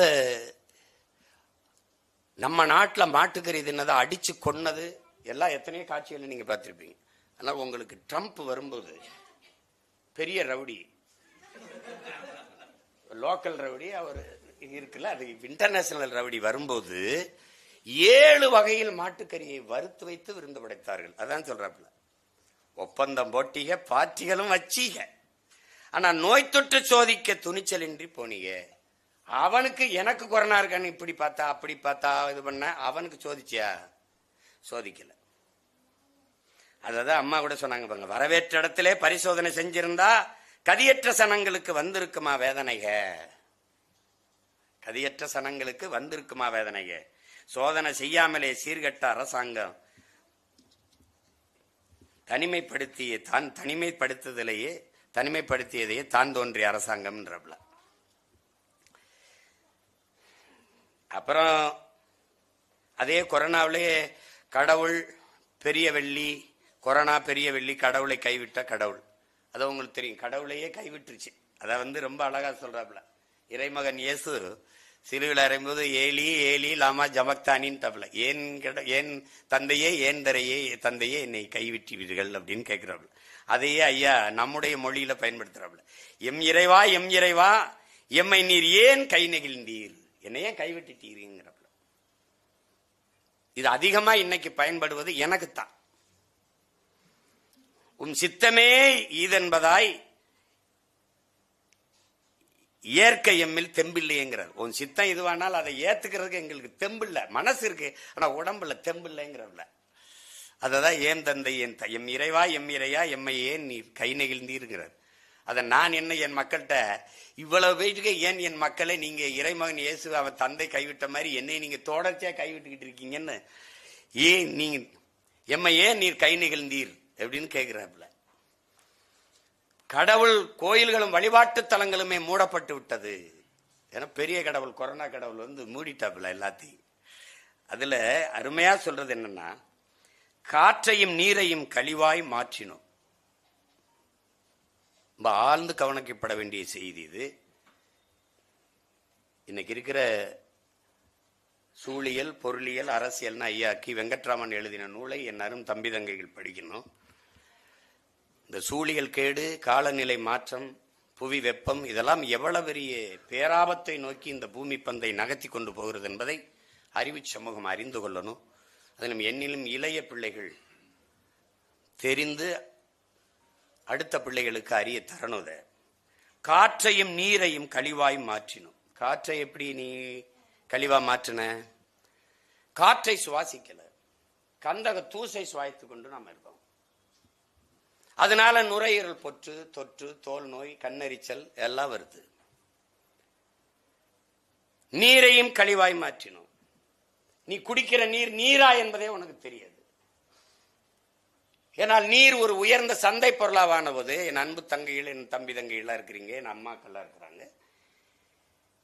நமக்கு ஏப்ரல் மே மாதங்களில் கோடை காலங்களில் நீர் கிடைக்க மாட்டேது. பல காலங்களில் நீர் தட்டுப்பாடு வருது. குடங்களை வைத்துக் கொண்டு வரிசையா வீதியில நிக்கிறோம். இப்பவும் நிற்போம். நம்ம இந்த மே மாசமும் நிற்போம். ஆனால் அந்த காலகட்டங்குள்ள அலைபேசியில் அழைத்து பேசினார் ஒரு கடைக்காரன். 50 கேன் 50 குடுவைனா அப்படியே அப்பளோ கேன இறக்குறானே, இத்தனை போத்தலா அப்படின்னா கிண்லே அக்வஃபனாவை இறக்குறானே. அப்ப எங்களுக்கு கிடைக்காத, என் பெற்றோர்களுக்கு எங்களுக்கு கிடைக்காத நீர் இந்த முதலாளிகளுக்கு மட்டும் தடையின்றி எப்படி கிடைக்குதுங்கிற கேள்வியை யாருமே எழுப்பலையே. நமக்கு கிடைக்கல, ஆனா அழைச்சு பேசினா உடனே வருது. எங்கிருந்து வருது? அது தண்ணீர் மாதிரி இருக்கு. தண்ணி தானா? நீ பால் குடிக்கிற, அது பால் தானாங்கிற கேள்வி இருக்கா? பால் குடிக்கிற மாடங்க. அப்ப பால் போல ஒன்று, milk flavour, manga flavour, lemon flavour மாதிரி, அது மில்க் பிளேவர். பால் மாதிரி ஒன்று, பால் இல்ல. இது தண்ணி மாதிரி ஒன்று, தண்ணி இல்ல. அதனால இந்த தண்ணீரை நீ என்னவாக்கிட்ட? கழிவாய் மாற்றிட்ட, நஞ்சா மாற்றிட்ட, காற்றை மாற்றிட்ட. ஒரு கார் வெளியிடுகிற நச்சு புகையை கட்டுப்படுத்த 6 மரங்கள் தேவை என்றால் எத்தனை லட்சக்கணக்கான கார்கள், மயில் உந்துகள் ஓடுகிறது? எவ்வளவு மரங்கள் இருக்கிறது? ஒரு மனிதனுக்கு 422 மரம் வேணும். அது சராசரி 28 மரம் தான் இருக்குது. அரிசா அறிவிக்குது. அப்ப 28 மரம் இருக்கா? உனக்கு இருக்கா சொல்லு. நீ வச்சிருக்கியா? நீ வச்சிருக்கியா? இல்ல எங்க ஐயா வச்சிருக்கா? இல்ல. அப்ப என்ன ஆயிருது? காற்று கந்தக தூசி ஆயிருச்சு, கந்தக துகள் ஆயிருச்சு. நச்சு புகைகளை நாம் சுவாசிச்சு கொண்டிருக்கோம், நச்சு காற்றை சுவாசிக்கிறோம். அதனால தொற்று புற்று சாதாரணமாயிருது. இப்ப எதனால? பிறக்கிற குழந்தை புற்றுநோயோட பிறக்குது. யார் காரணம் சொல்லுவா? 3-4 வயது குழந்தைகள் புற்றுநோய் மருத்துவமனையில் நிரம்பி இருக்கிறார்களே, அவர்கள் செய்த பிழை என்ன? புகைத்தார்களா? பான்பராக் பயன்படுத்தினார்களா? இல்ல என்ன பயன்படுத்தினார்கள்? புற்று எப்படி வந்தது? தாயின் மாரில் பால் குடித்தார்கள் 2 ஆண்டு. தாயின் மாரில் பால் உண்டையை தவிர வேற உணவு உள்ளவில்லை. எப்படி அவளுக்கு புற்று வந்தது? தாய்ப்பால் நஞ்சாயிருச்சு. தாய்ப்பால் ஏன் நஞ்சாச்சு? நீரு, காற்று, உணவு நஞ்சாயிருச்சு. அதனால இப்ப எங்க போயிட்டு இருக்கு? 100 மரணத்தில் 95 மரணம் புற்றா இருக்கு. காரணம் என்ன? அங்கொன்றுமா கேட்டோம் புற்றுநோய் மரணம். இங்கு எல்லா செவிகளில் வந்து சேர எல்லா செய்தியும் புற்று மரணமா இருக்கு. காரணம் என்ன? காற்றும் நீரையும் கழிவாகிட்ட. அவர் கழிவுங்கிறாரு, நான் நஞ்சுங்கிறேன். அதுவா ஆச்சா? இல்ல நாம தான் ஆக்கணும். அதுவா ஆச்சா? இல்ல நாம தான் ஆக்கணும். விண்ணையும் மண்ணையும் யுத்தம் செய் வெளியாய் நோக்கினாய். என்ன செய்யற? யுத்தம் செய்கிற, போர் செய்கிற வெளியாய் நோக்கிட்டோம். வான்வெளியில தாக்குதல் நடத்துறது, அங்க போய் சண்டை போடுறது, மேல இருந்து குண்டை போடுறது. இந்த பூமியில உனக்கு எல்லாத்தையும் கொடுத்தது யாரு? இப்ப நான் இந்த ஒளி வாங்கி கொடுத்தது யாரு? இந்த அணிஞ்சிருக்க உடை தந்தது யாரு? என் தாய் வீட்டிற்கு புடவை தந்தது யாரு? இந்த நாற்காலி தந்தது யாரு? இந்த கட்டடம் தந்தது யாரு? இயற்கைன்னு என்ன? இந்த பூமியில் இருக்கிற எல்லாமே இயற்கை தான். மனிதனால் படைக்கப்படாத எல்லாமே இயற்கை தான். மனிதனால் படைக்கப்பட்ட எல்லாமும் இயற்கை தான். மூலம் அவ தந்தது தான். இந்த கட்டடம் அதுவா இல்ல, நாம உருவாக்கணும். இந்த செங்கல் தந்தது யாரு? சாந்து தந்தது யாரு? பலகை தந்தது யாரு? கம்பி தந்தது யார்? எல்லாம் பூமி தான். உனக்கு நீர் தந்தது யாரு? காற்று தந்தது யாரு? சோறு தந்தது யாரு? காய்கறி தந்தது யாரு? கனி தந்தது யாரு? தங்கம் தந்தது யாரு? வைரம் தந்தது யாரு? மாணிக்கம் தந்தது யாரு? மரகதம் தந்தது யார்? சரி, காரு, அதுக்கு பொருள் தந்தது யார்? சரி, விண்ணூர்தி, அதுக்கு மூலப்பொருள் தந்தது யார்? அதுக்கு உலோகங்களை தந்தது யார்? கப்பல், அதுக்கு உலோகங்களை தந்தது யார்? எல்லாவற்றையும் தந்தவள் இந்த பூமி தாய் தான். எல்லாவற்றையும் தந்த உன் தாய்க்கு நீ தந்தது என்ன? மேல இருந்து கந்த குண்ட தூக்கி நெஞ்சில டம்னு போட்டா, மூஞ்சில போட்ட. வேற என்ன போட்ட? என்ன போட்ட? அவளுக்கு என்ன தந்த? நீ எல்லாவற்றையும் தந்த உன் தாய்க்கு நோயை தவிர நீ என்ன தந்த? தாய்க்கு நோய் வந்தால் சேய்க்கு வராது என்று நீ எப்படி நம்புன? அதுதான் சொல்றாரு, நீ விண்வெளிய என்ன சொல்ற, யுத்த களமா மாத்திட்டடாங்கிறதுல. மண்ணையும் ஆசையால் புண்ணாயாக்கினாய். மண்ணை எப்படி புண்ணாக்குன? நீ நிலக்கரியிலிருந்து மின்சாரம், அதான் காற்றாலை மின்சாரம் இருக்கு, சூரிய தகடுல மின்சாரம் இருக்கு. 365 நாள்ல 300 நாள் மேகமூட்டம் வெயில் கிடைக்கும், வெப்பம் கிடைக்குது. அதுல இருந்து எடுத்துக்க. எதுக்கு பூமி தாயை போய் அப்படி எடுக்கிற? 66 ஏக்கரை தோண்டிருக்கான். ஆடு மாட்டு கழிவுல, மக்கிய இலைதலை கழிவுல மீத்தேன் ஈத்தேன் பவர் பயோகேஸ் எரிகாற்று கிடைக்கும் போது நீ எதுக்கு பூமி தாயின் ஈரக்கொலையா இருக்கிற? எதுக்கு மீத்தேன் ஈத்தேன் பயோகேஸ் எடுக்கிறன்னு பூமி தாயின் ஈரக்கொலையை, சிறுநீரகத்தை, நுரையீரலை எதுக்க இருக்கிற? இது ஒரு வார்த்தை தான் இதுல எவ்வளவு இருக்காரு. மண்ணையும் ஆசையால் புண்ணாக்கினாய். போட்டு போட்டு கேரளாவில் ஆழ்குழாய் கிணறு, ஆழ்குழாயே கிடையாது, கிணறு தான். நீ ஆழ்குழாயே போடக்கூடாது. ஆழ்குழாய் நீ 400 அடிக்கு போட்டு நீ நீரை உறிஞ்சிட்டு வந்துடுவ. ஓ வேப்ப மரமும் மாமரமும் புளிய மரம் 400 அடிக்கு வேற இருக்குமா? நீ எம்பிட்டு பெரிய துரோகி நீ. மண்ணையும் நீ உன் ஆசையால் புண்ணாக்கி விட்டாய்.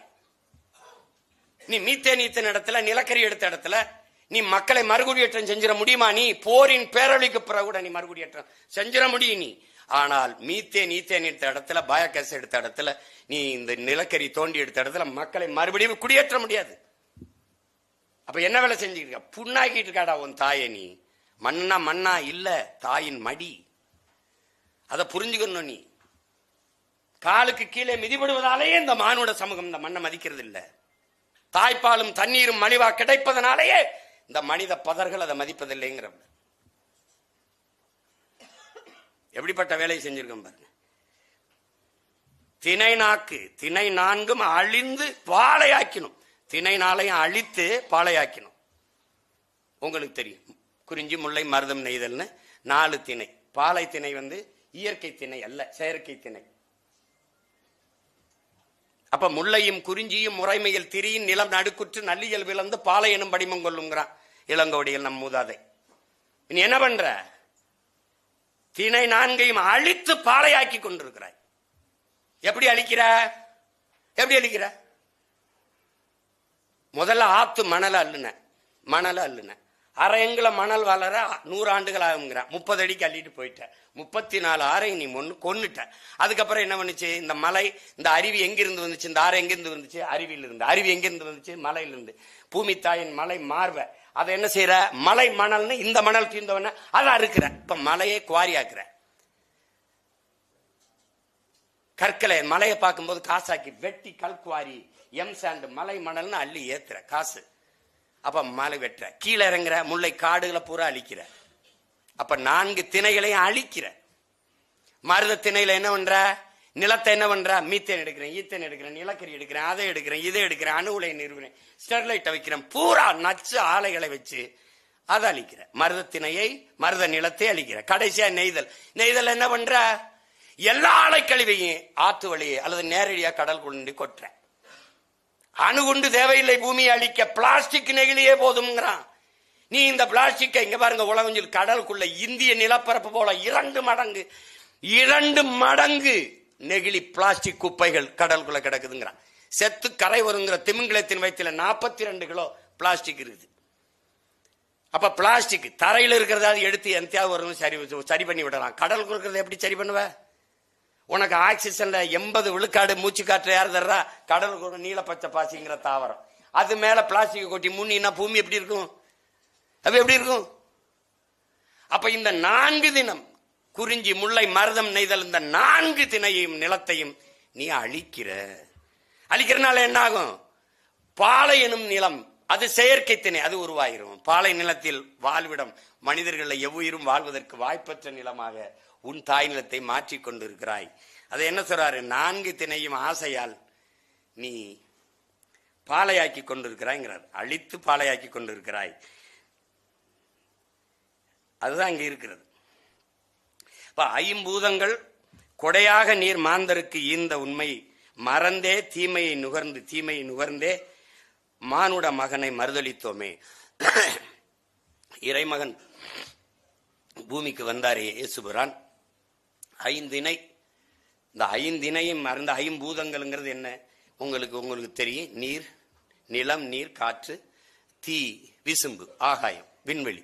இந்த ஐம்பெரும் ஆற்றல்ங்கிற அவங்க பஞ்ச பூதங்கிறாங்க, 5 பூதங்கள்ங்கிறாங்க, நம்ம ஐம்பெரும் ஆற்றலுங்கிறோம் தூய தமிழ்ல. அந்த பூதம் என்ன? பெருவலிமை. இப்ப இந்த பேராற்றல், இந்த ஐம்பெரும் ஆற்றல் இல்லாது உலகில் மனிதர்கள் மட்டுமில்லை, எவ்வுயிரும் கிடையாது. எவ்வுயிரும் கிடையாது. இப்ப நிலம், நீர், தீ, வலி, விசும்பு, காற்று, ஆகாயம், இது இல்லாது எதுவுமே எந்த உயிரும் இல்லை. அதை நீ என்ன பண்ற?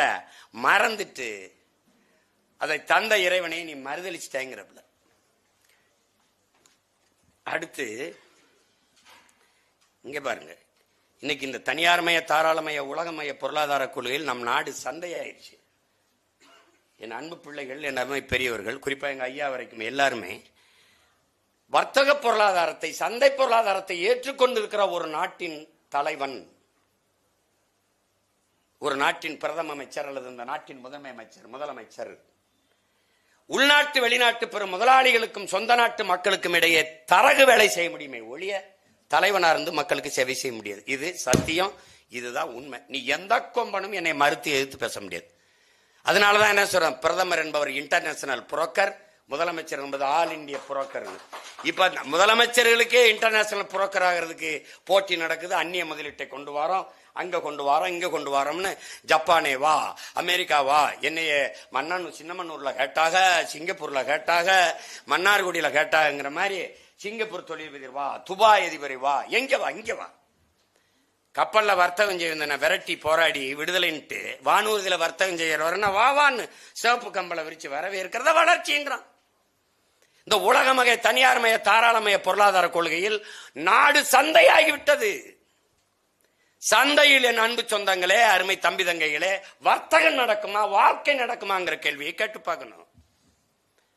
வர்த்தகம் என்ன நடக்கும்? வர்த்தகம் நடந்து லாப குவியலை முடிஞ்ச பிறகு கூடாரத்தை காலி பண்ணிடுவான். அப்படிதான் நடந்தது இங்க நோக்கியோ, அப்படிதான் போர்டு, அப்படிதான் பல நிறுவனங்கள், அப்படிதான் டால்மியா சிமெண்ட் எல்லாம் வருவான். வளத்தை சுரண்டி எல்லாம் முடிச்சோன்னா போயிட்டே இருப்பான். மூட்டை கட்டிட்டு போயிடுவான், ராவோட ராவா காலி பண்ணிட்டு போயிடுவான். நோக்கியோ இங்க இருந்துச்சு எங்க, போர்டு நிறுவனம் இருந்துச்சு எங்க, இந்த ஹோண்டா எவ்வளவு நாளைக்கு இருக்கும்? நீர்வளம் இல்ல, அவனுக்கு பிரச்சனைனா போயிடுவான். அது பின்னாடி சொல்றாரு, இந்த 8 வழிச்சாலை இதெல்லாம் சொல்றாருல, பின்னாடி சொல்றாருல. பாருங்க, இந்த சந்தை பொருளாதாரத்தை ஏற்றுக்கொண்டிருக்க ஒரு நாட்டின் தலைவனா இருந்து மக்களுக்கு சேவை செய்ய முடியாது, தரகரா இருந்து முதலாளிகளுக்கு தான் வேலை செய்ய முடியும். அது உங்களுக்கு கண்கூடா இப்ப நீங்க பாப்பீங்க. இப்ப உங்களுக்கு நீங்க பாப்பீங்க. என்ன, இந்த சரக்கு மற்றும் சேவை வரியிலேயே குழந்தைகள் சாப்பிடுகிற பிஸ்கட்டுக்கு 18 விழுக்காடு வரி, தங்க பிஸ்கட்டுக்கு எத்தனை விழுக்காடு வரி விதிப்பது என்பது 3 நாள் விவாதிச்சு 3 விழுக்காடு வரி. நீங்க புரியுதுன்னு நினைக்கிறேன். மாற்றுத்திறனாளிகள் எழுதி படிக்கிற தாள் அதுக்கு 18 விழுக்காடு, மாற்றுத்திறனாளிகள் பயணிக்கிற முச்சக்கர வாகனத்திற்கு 18 விழுக்காடு, காது கேளாதவர் வைக்கிற செவித்திறன் கருவி இருக்கு பாருங்க, அதுக்கு 18 விழுக்காடு. ஆனால் முதலாளிகளின் தங்க பிஸ்கட்டுக்கு 3 விழுக்காடு. இப்ப யாருக்கு வேலை செய்யறாருன்னு தெரியுதா? இப்போ விண்ணூர்தியில நீங்க பயணிக்கிறீங்கல்ல, இந்தியாவில் ஏதாவது ஒரு சொந்தமா விண்ணூர்தி இல்லாத ஒரு நாடு இருக்குன்னா உலகத்துல நம்ம நாடு தான். இப்ப எந்த வண்டி பறக்குதுன்றீங்க? இண்டிகோ. இண்டிகோங்கிறது ஒரு நாடு 75 விழுக்காடு அரசு, 25 விழுக்காடு முதலாளிகளை சாரலாம், அல்லது 30 கொடுக்கலாம், அல்லது ரொம்ப 50 விழுக்காடு கொடுக்கலாம். ஆனால் 100 விழுக்காடு முழுமையாக முதலாளிகளை தனியார் மயப்படுத்துதலில் வந்த சிக்கல். இண்டிகோ திடீர்னு இப்ப நீங்க மதுரைக்கு பொண்ணு போக முடியாது, அவன் எடுக்கிற நேரம் தான் நேரம், அவன் விதிக்கிறதான் கட்டணம். மதுரைக்கு போக 24,000 ரூபாய் செலவாகுது, திருப்பி நான் வர 1/2 லட்சம், 2 பேர் வேணா 1 லட்சம். எப்படி இருக்கு பாருங்க. ஏன் வாகனத்தில் போக முடியாது? சீக்கிரம் போகணும், அங்க ஒருத்தர் அவசரமா சந்திக்கணும். இது எப்படிப்பட்ட வளர்ச்சி? ஒரே ஒரு முதலாளி, இண்டிகோ முதலாளி, அவரு ஓட்டி சம்பாதிக்கிறதுக்கு 5000 ஏக்கர்ல விண்ணூர்தி நிலையம். யோ, பறக்கவே விமானம் இல்ல, அப்புறம் எதுக்கடா 5000 ஏக்கர்ல ஏர்போர்ட்னா பதில் இல்ல. இப்ப இது யாருக்கு வேலை செய்யுது? முதலாளி. அது எங்க சொல்ல வர்றாரு? ஏழைத்தாய் பெற்ற பிள்ளை, ஏழைத்தாய் பெற்ற பிள்ளை, ஏழைகள் வாழ்வு பெற வாழ்வை ஈந்தவன் ஒரு இயேசுவானான். ஒருத்தன் இறைமகன் ஆயிட்டான், இயேசுவானான். ஏழைத்தாய் பெற்ற பிள்ளை ஏழைகளோடு ஏழையாக இறந்து யாசித்து இறந்து வாழ்ந்தவன் ஒரு சாய்பாபாவானான். ஏழைத்தாய் பெற்றவில்லை ஏழைகள் பசியாற்ற அரசியல் திட்டம் தீட்டியவன் ஒரு காமராஜரானான். அடுத்து பாருங்க, ஏழைத்தாய் பெற்ற பிள்ளை ஏழை தலித்துகள், அதாவது ஆதி தமிழ் குடிகள், ஆதி தாழ்த்தப்பட்ட குடிகள் தலை நிமிர அரசியல் களம் கண்டவன் ஒரு அம்பேத்கரானான். அதே மாதிரி ஏழைத்தாய் பெற்ற பிள்ளை ஏழைகளுக்கு ஆறுதலா ஒரு வார்த்தை கூட இல்லாத பெரும் பணக்காரர்கள் போற்றும் கடவுள் கடவுள் ஒரு மோடி ஆனார். பணக்காரர்கள் போற்றுகிற கடவுளாக நம்ம ஐயா மோடி ஆனார்னு சிறவுல. இது எதுக்கு சிறவுல? நான் அவ்வளவு நேரம் சொல்லி வந்தேன்ல, அதுதான் இதுக்கு சிறவுல. முதலாளிகள் அறிவார்ந்த பெருமக்கள். எந்த ஒரு முதலாளியும் லாப தேவைக்கு முதலீடு செய்வானே ஒழிய மக்கள் சேவைக்கு முதலீடு செய்ய மாட்டார். நம் நாடு ஏற்றுக்கொண்டிருக்கிற சந்தை பொருளாதாரம் என்பது எப்பவுமே ஒண்ணு கவனிங்க, முதலாளிகளின் வளர்ச்சியவே நாட்டின் ஒட்டுமொத்த வளர்ச்சியாக கட்டமைக்கும். உலகத்தின் 3வது பெரிய பணக்காரர்களே அதானி அம்பானி இருக்கிறாங்க. 28 விழுக்காடு 28 கோடி மக்கள் இரவு உணவு இல்லாமல் தூங்க செல்கிறார்கள். பல கோடிக்கணக்கான பச்சிளம் குழந்தைகள் பசியோடு உறங்க செல்கிறார்கள். எந்த நாட்டில் நீங்க இருக்கிறீங்க? விண்ணூரில் விண்வெளியில் பறக்கிறாள் ஒரு தங்கை. வளர்ச்சி வளர்ச்சி. கற்பப்பையை வாடகைக்கு விட்டு வாழ்கிறார் ஒரு தங்கை. இது ஒரு இந்தியா, அது ஒரு இந்தியா.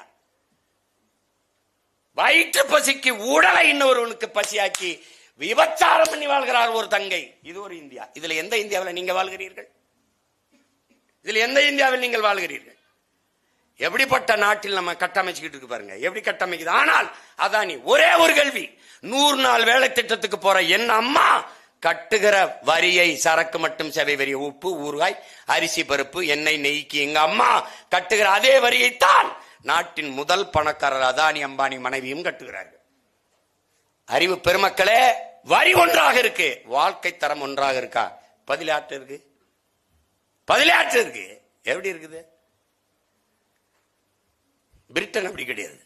வரியை எடுக்குது, வரியை எடுக்குது. 100 ரூபாய் எங்க ஐயாட்ட சம்பளம்னா 75 ரூபாய் எடுத்துக்கிறோம். எனக்கு 1 லட்சம் சம்பளமா, அதுல 75,000 எடுத்துக்கிறோம். இவர் குறைவாக கொடுத்தாரு, இவர் நிறைய கொடுத்தாருங்கிறது இல்ல, சமமாக பொதுமையாக நாட்டுக்குடிகளுக்கு பிரிச்சு கொடுக்கும். அந்த மாதிரி ஒரு அமைப்பு பேர் தான் அரசு. அதுக்கு தான் அரசை நிறுவுறோம். ஏழை பணக்காரன் உயர்ந்தவன் தாழ்ந்தவன் என்று பாகுபாடு இல்லாது எல்லோருக்கும் சரியாக சமமாக பிரித்து கொடுக்கிறதுக்கு பேர் தான் அரசு. அப்படிப்பட்ட அரசு தான் அது அரசு. ஆனா இங்க அப்படி இல்லை, இங்க அப்படி இல்லை. நான் வரி கட்டிட்டேன்னா சிறைக்குள்ளே எனக்கு தனியா இருக்கலாம். சொல்லு தம்பிக்கு தெரியும், படுக்கையில அவரு இன்கம் டாக்ஸ் சொல்றோம். ஏடா கால கொடுமையா இருக்கு. அதனால என்ன குற்றம் பண்ணியிருந்தாலும் அவருக்கு 10 பேரை கொலை பண்ணா கூட அவர் டாக்ஸ் இன்கம் டாக்ஸ் கட்டுறாருங்க, அவருக்கு தனி. இதெல்லாம் பாத்துக்கிறீங்க. அதான் சொல்றாப்புல, ஏழைத்தாய் பெற்ற பிள்ளை ஏழைகளுக்கு ஆறுதல் ஒரு வார்த்தை கூட இல்லாத பெரும் பணக்காரர்கள் போற்றும் கடவுளானார். புரியுதா? தங்கத்துக்கு 3 விழுக்காடு வரி போட்டா அப்புறம் கடவுளா தானே தெரியுவாப்ல. என்ன தம்பி? அத்தியாவசிய பொருள்களின் விலைவாசியை குறைக்க முடியாத காரணம் இந்திய நாட்டில் எண்ணெய் நிறுவனங்களே அதற்கான விலையை தீர்மானித்துக் கொள்ளலாம் நாடு எடுத்த பொருளாதார கொள்கை முடிவு. அதுக்கப்புறம் சுங்கச்சாவடிகளில் 200 கிலோமீட்டர் 300 கிலோமீட்டருக்கு தனியாருக்கு தாரை வார்த்து கொடுத்தது சாலைகளை. அதனால என்னன்னா, நீங்க இப்படி ஒரு கேள்வியை யாராவது எழுப்பி பாருங்க. நான் மட்டும்தான் திரும்ப திரும்ப கேட்கிறேன். என்னுடைய வாகனம் இருக்குது, ஃபார்ச்சுனர், 3 லட்சம் ரூபாய் சாலை வரி கட்டிருக்கேன். எந்த சாலையில ஓட்ட கட்டினேன்? இந்த அப்படி சிரிக்கிறாப்புல பெலிக்ஸ். எந்த சாலையில ஓட்ட கட்டினேன்? நீங்களும் கட்டிருக்கீங்க. நான் என்ன சொல்றேன், ஐயா நான் எந்த 3 லட்சம் எடுத்திருக்கீங்க இல்லையா, அது எந்த சாலையில ஓட்ட, அந்த சாலையை மட்டும் சொல்லுங்க, அதுல மட்டும் ஓட்டிக்கிறேன். நீங்க அது போக 100 கிலோமீட்டருக்கு ஒரு தடவை எதுக்கு 50 ரூபா நீங்க 100 ரூபா என்ற கப்பம் வசூலிக்கிறீங்கன்னா பதில் இல்லை. அத கொடுமையான வரி. சரக்கு மட்டும் சேவை வரின்னு இருக்கும், சரக்குக்கு மட்டும் இல்ல வர, சாராயத்துக்கு வரி கிடையாது, பெட்ரோல் டீசலுக்கு இப்போ இல்லை. ஏன்னா தனியார் முதலாளிகள் லாபம் குறைஞ்சிரும்ல. அதனால என்ன ஆயிருதுன்னா, ஒரு கத்தரிக்காயை மதுரையிலிருந்து கோயம்பேடு சந்தைக்கு ஏத்தனோம்னா பாறை உந்துக்கு வாடகை. பாறை உந்து வாடகை எதை வச்சு தீர்மானிக்குது? பெட்ரோல், டீசல் பெட்ரோல் விலையை வச்சு தீர்மானிக்குது. அதுக்கப்புறம் அவன் சென்னை வந்து சேர்றதுக்கு 15 இடத்துல சுங்கம் கட்டுறான். அந்த சுங்க கட்டணம் இது எல்லாம் சேர்ந்து தம்பி இது என்ன ஆயிருதுன்னா, இந்த அத்தியாவசிய பொருள் மேல ஏறிடுது. அத்தியாவசிய பொருள் மேல ஏறினா 10 ரூபா தக்காளி கோயம்பேடு சந்தையில் இறங்கும்போது 25 ரூபாயா ஆயிருது. அப்ப தவிர்க்க முடியாத ஒன்றா ஆயிருது விலைவாசி ஏற்றம். இப்ப இதெல்லாம் சரி செய்யணும். சரி செய்வேன் நம்பிக்கையில் தான் ஐயா என்னை கூப்பிட்டு விட்டுருக்காப்ல, ஏதாவது பண்ணுப்பாயே. அடுத்து இந்த கொஞ்சம் தான் இருக்கு. அவர் நிறைய எழுதியிருக்கிறாரு, நேரம் குறைவது. இதுல ப்ரோ அந்த ஜென்சி இதெல்லாம் சொல்றாங்க. ஐயா சொல்றாரு, அதாவது அது சிஸ் அப்படி உங்களை முடக்கி வச்சிருக்கிறது கொரோனா இல்ல ப்ரோ, அது சொல்லிட்டு சொல்றாரு. ப்ரோ சேலஞ்ச் அப்படின்னு ஒன்று சொல்றாரு.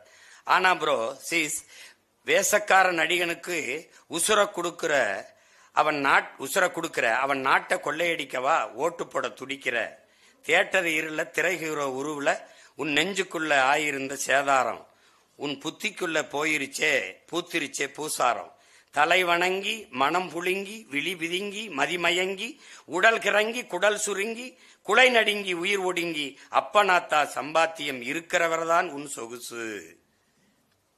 படிப்பை முடிச்சிட்டு வேலை தேடு அப்ப காத்திருக்குது ரவுசுனா பெரிய இடையூறு துன்பம் திறன்றல. அதுல என்ன சொல்றாரு? கலை இலக்கியத்தை போற்றணும். கலைகளை காப்பதும் கலைஞர்களை போற்றுவதும் நமது கடமை. ஆனால் ஒரு கலைஞன்தான் சகலவற்றையும் சரி செய்கிற ஒரு ஆகப்பெரும் தலைவன். ஒரு அடிப்படையின் அன்பு தம்பிதங்களை புரிஞ்சுக்கணும். வரலாறு தெரியாதவன் எந்த ஒரு இனத்திற்கும் வழிகாட்ட முடியாது, வழிநடத்த முடியாது. தமிழாய்ந்த தமிழ் மகன் தான் தமிழகத்தை ஆளுதல் வேண்டும்ங்கிறார் புரட்சி பாவலர். இங்க யாரும் அப்படி ஒன்னும் தமிழாய்ந்த தமிழ் மகன் இல்ல, அப்படி இருக்கிறதா தெரியல. ரெயின்போவே அப்படி ரெயின்போன்னே எழுதுங்கன்னு தமிழ்ல எழுதுங்கன்னு சொல்ற தமிழ் மகள் தான் இங்க இருக்கிறாங்க சொல்ற. அப்ப அதுல அடுத்து என்ன சொல்றாருன்னா, இங்கே எதை சொல்ற? காற்றை நச்சாக்கி புற்றுநோய்க்கு வித்தாக்கி கொல்லாதைன்னு சொல்ல போனா உன்னையே போல படிக்கிற புள்ள வாயில சுட்டு கொன்ன கார்பரேட் அரசாங்கம் உனக்கு வேலைக்கு தருமா உத்தரவாதம். இப்ப தங்கச்சியை வந்து இப்ப ஸ்டெர்லைட் அந்த போராட்டத்தை தான் ஐயா சொல்றாங்க, புரியுதுன்னு நினைக்கிறேன். என்னை காற்றை நஞ்சாக்கி புற்றுநோயை இதாக்கி என்னை கொன்றாதேன்னு சொல்ல போன பிள்ளைய தொண்டக்குழியில பார்த்து என்ன பேசுற இடத்துல சுட்டு கொல்றான் அப்படின்னு சொல்றாப்ல. அதுக்கு இவ்வளவுதான் நினைக்காதீங்க, இது ஒரு பெரிய வரலாறு இருக்குல்ல, போராட்ட வரலாறு. 15 பேர் சாவதில் இருக்கு. நீங்க ஆழமா கவனிங்க. இந்த கடற்கரை நகரங்கள்லயே அணு உலையும் இந்த நச்சு ஆலைகளை இந்த ஸ்டெர்லைட் மாதிரி இருக்கலாம். தாமிர தட்டுப்பாடை பேசுறான் ஸ்டெர்லைட் ஆனோம்னா, ஆனா தண்ணீர் தட்டுப்பாடை பேச மாட்டேங்கிறான். அந்த தண்ணீர் நஞ்சாயிருது, காற்று நஞ்சாயிருதுங்கிறதா அங்க போராட்டம் வெடிச்சதுக்கு காரணம். நல்லா நீங்க கவனிச்சுக்கணும். நம்ம மக்களுக்கு தொடக்கத்தில் அது புரியல.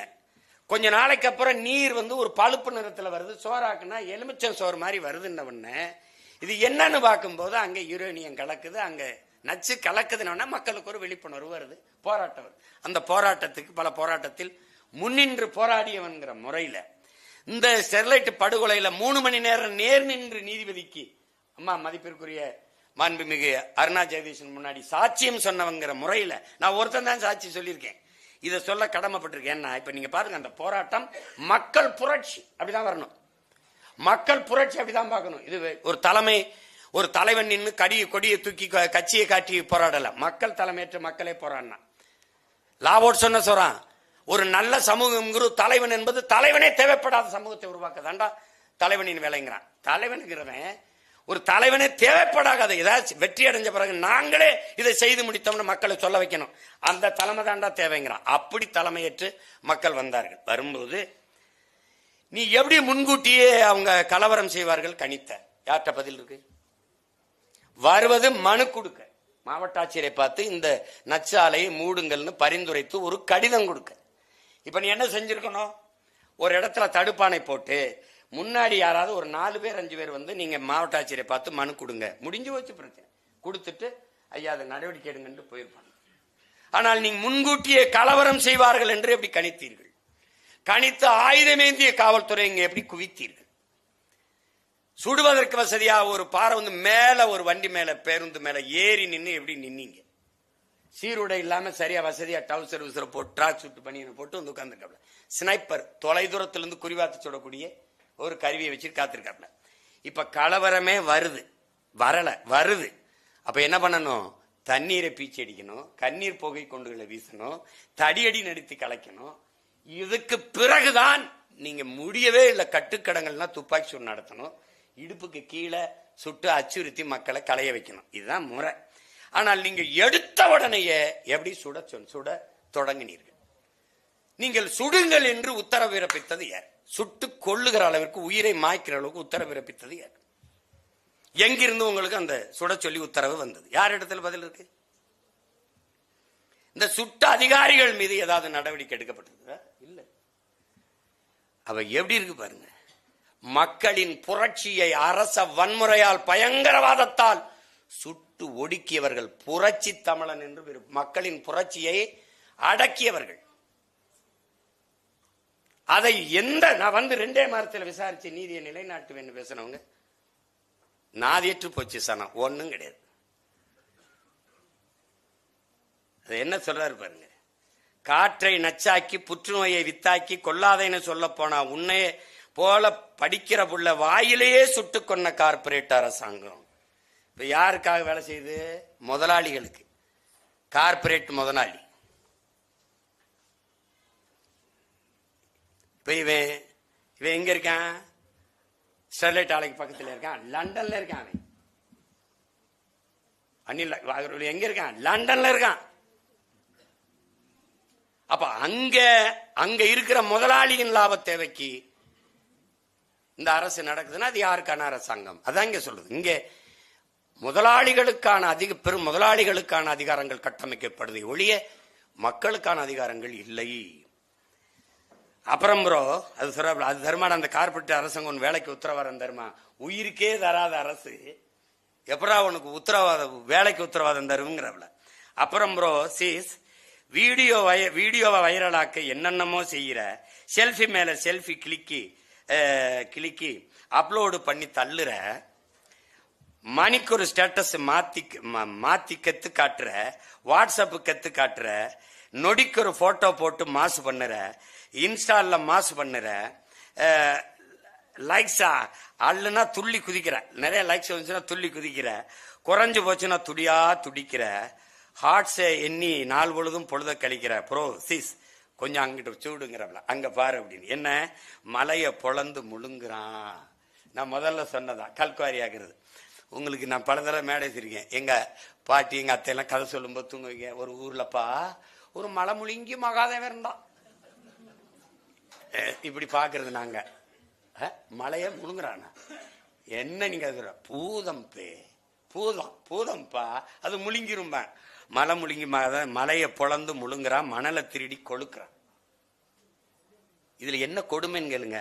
இந்த மலையை வெட்டி உன்னால உருவாக்க முடியாத ஒன்றை உனக்கு அழிக்கிற உரிமையை யார் தந்ததுங்கிறான். நீங்க எந்த அதிகாரத்தை கொண்டு உங்கள் ஜெபத்தால், உங்க தவத்தால், உங்கள் தொழுகையால், உங்கள் அழுகையால் நீங்க எதன் பொருட்டு மலை ஏறங்களோ மணல் ஏறங்களோ உருவாக்க முடியாது. ஆனா உங்களால் உருவாக்க முடியாத ஒன்றை அழிக்கிற உரிமை யார் தந்ததுன்னு EFS மாஸ்டர் கேட்கிறான். இங்க என்ன பண்ற? நீ மலையை வெட்டி விற்கிறத அங்கீகரிச்சு செய்ய சொல்ற. அந்த திருடனுக்கு ஒரு சமூக மாதிரி குவாரி ஓனர், இப்படி மணல் குவாரி ஓனர் ஒரு சமூக மரியாதை வந்துருது. மணலை திருடி கொழுக்கிறான், யானை தந்தம் ஒடிக்கிறான், புலிதோலை உரிக்கிறான், மான மயில மரத்தை கடத்தி காட்டை அழிக்கிறான். காடுன்றது ஒரு நாட்டின் நிலப்பரப்புல 1/3 பங்கு காடு இருக்கணும். நீரின்றி அமையாது உலகு போல காடின்றி அமையாது நீர். அதையும் புரிஞ்சுக்கணும். காடு இல்ல, காடு இல்லைன்னா நாடு இல்லை. இது 2 நல்லா விளங்கணும் என் பிள்ளைகள். காட்டை அழிக்கிறான், அடுப்பறிக்க விறகொடுக்கும் அப்புராணி மக்களைத்தான் குண்டாசில உள்ளதள்ளி நொறுக்க பாக்குறான். அதான் முக்கியம். எப்படி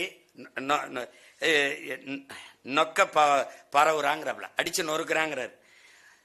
இந்த அடுப்பறிக்க போறது பாருங்க. இப்ப நான் கூட அந்த மேய்ச்சல் நிலத்துக்கு போனேன் பாருங்க. ஆடு மாடை மேய்க்க போறது எங்க ஐயா கூட பாராட்டின. ஆடு மாடை இந்த மலையடி வரத்துல மேய்க்க போறதுனால காட்டுக்குள்ள இருக்கிற சிங்கம், புலி, கரடி, கிரடி இந்த மாடுகள்லாம் பயந்துருதான், அது பாதிக்கப்பட்டுதான். ஆனா இந்த குவாரிக்கு பல டன், 100 டன், 1000 டன் எடையுள்ள வெடிமருந்துகள் வச்சு தகர்க்கிறான்ல, அப்ப அந்த விலங்குகள்லாம் பாதுகாப்பா இருக்குதான்.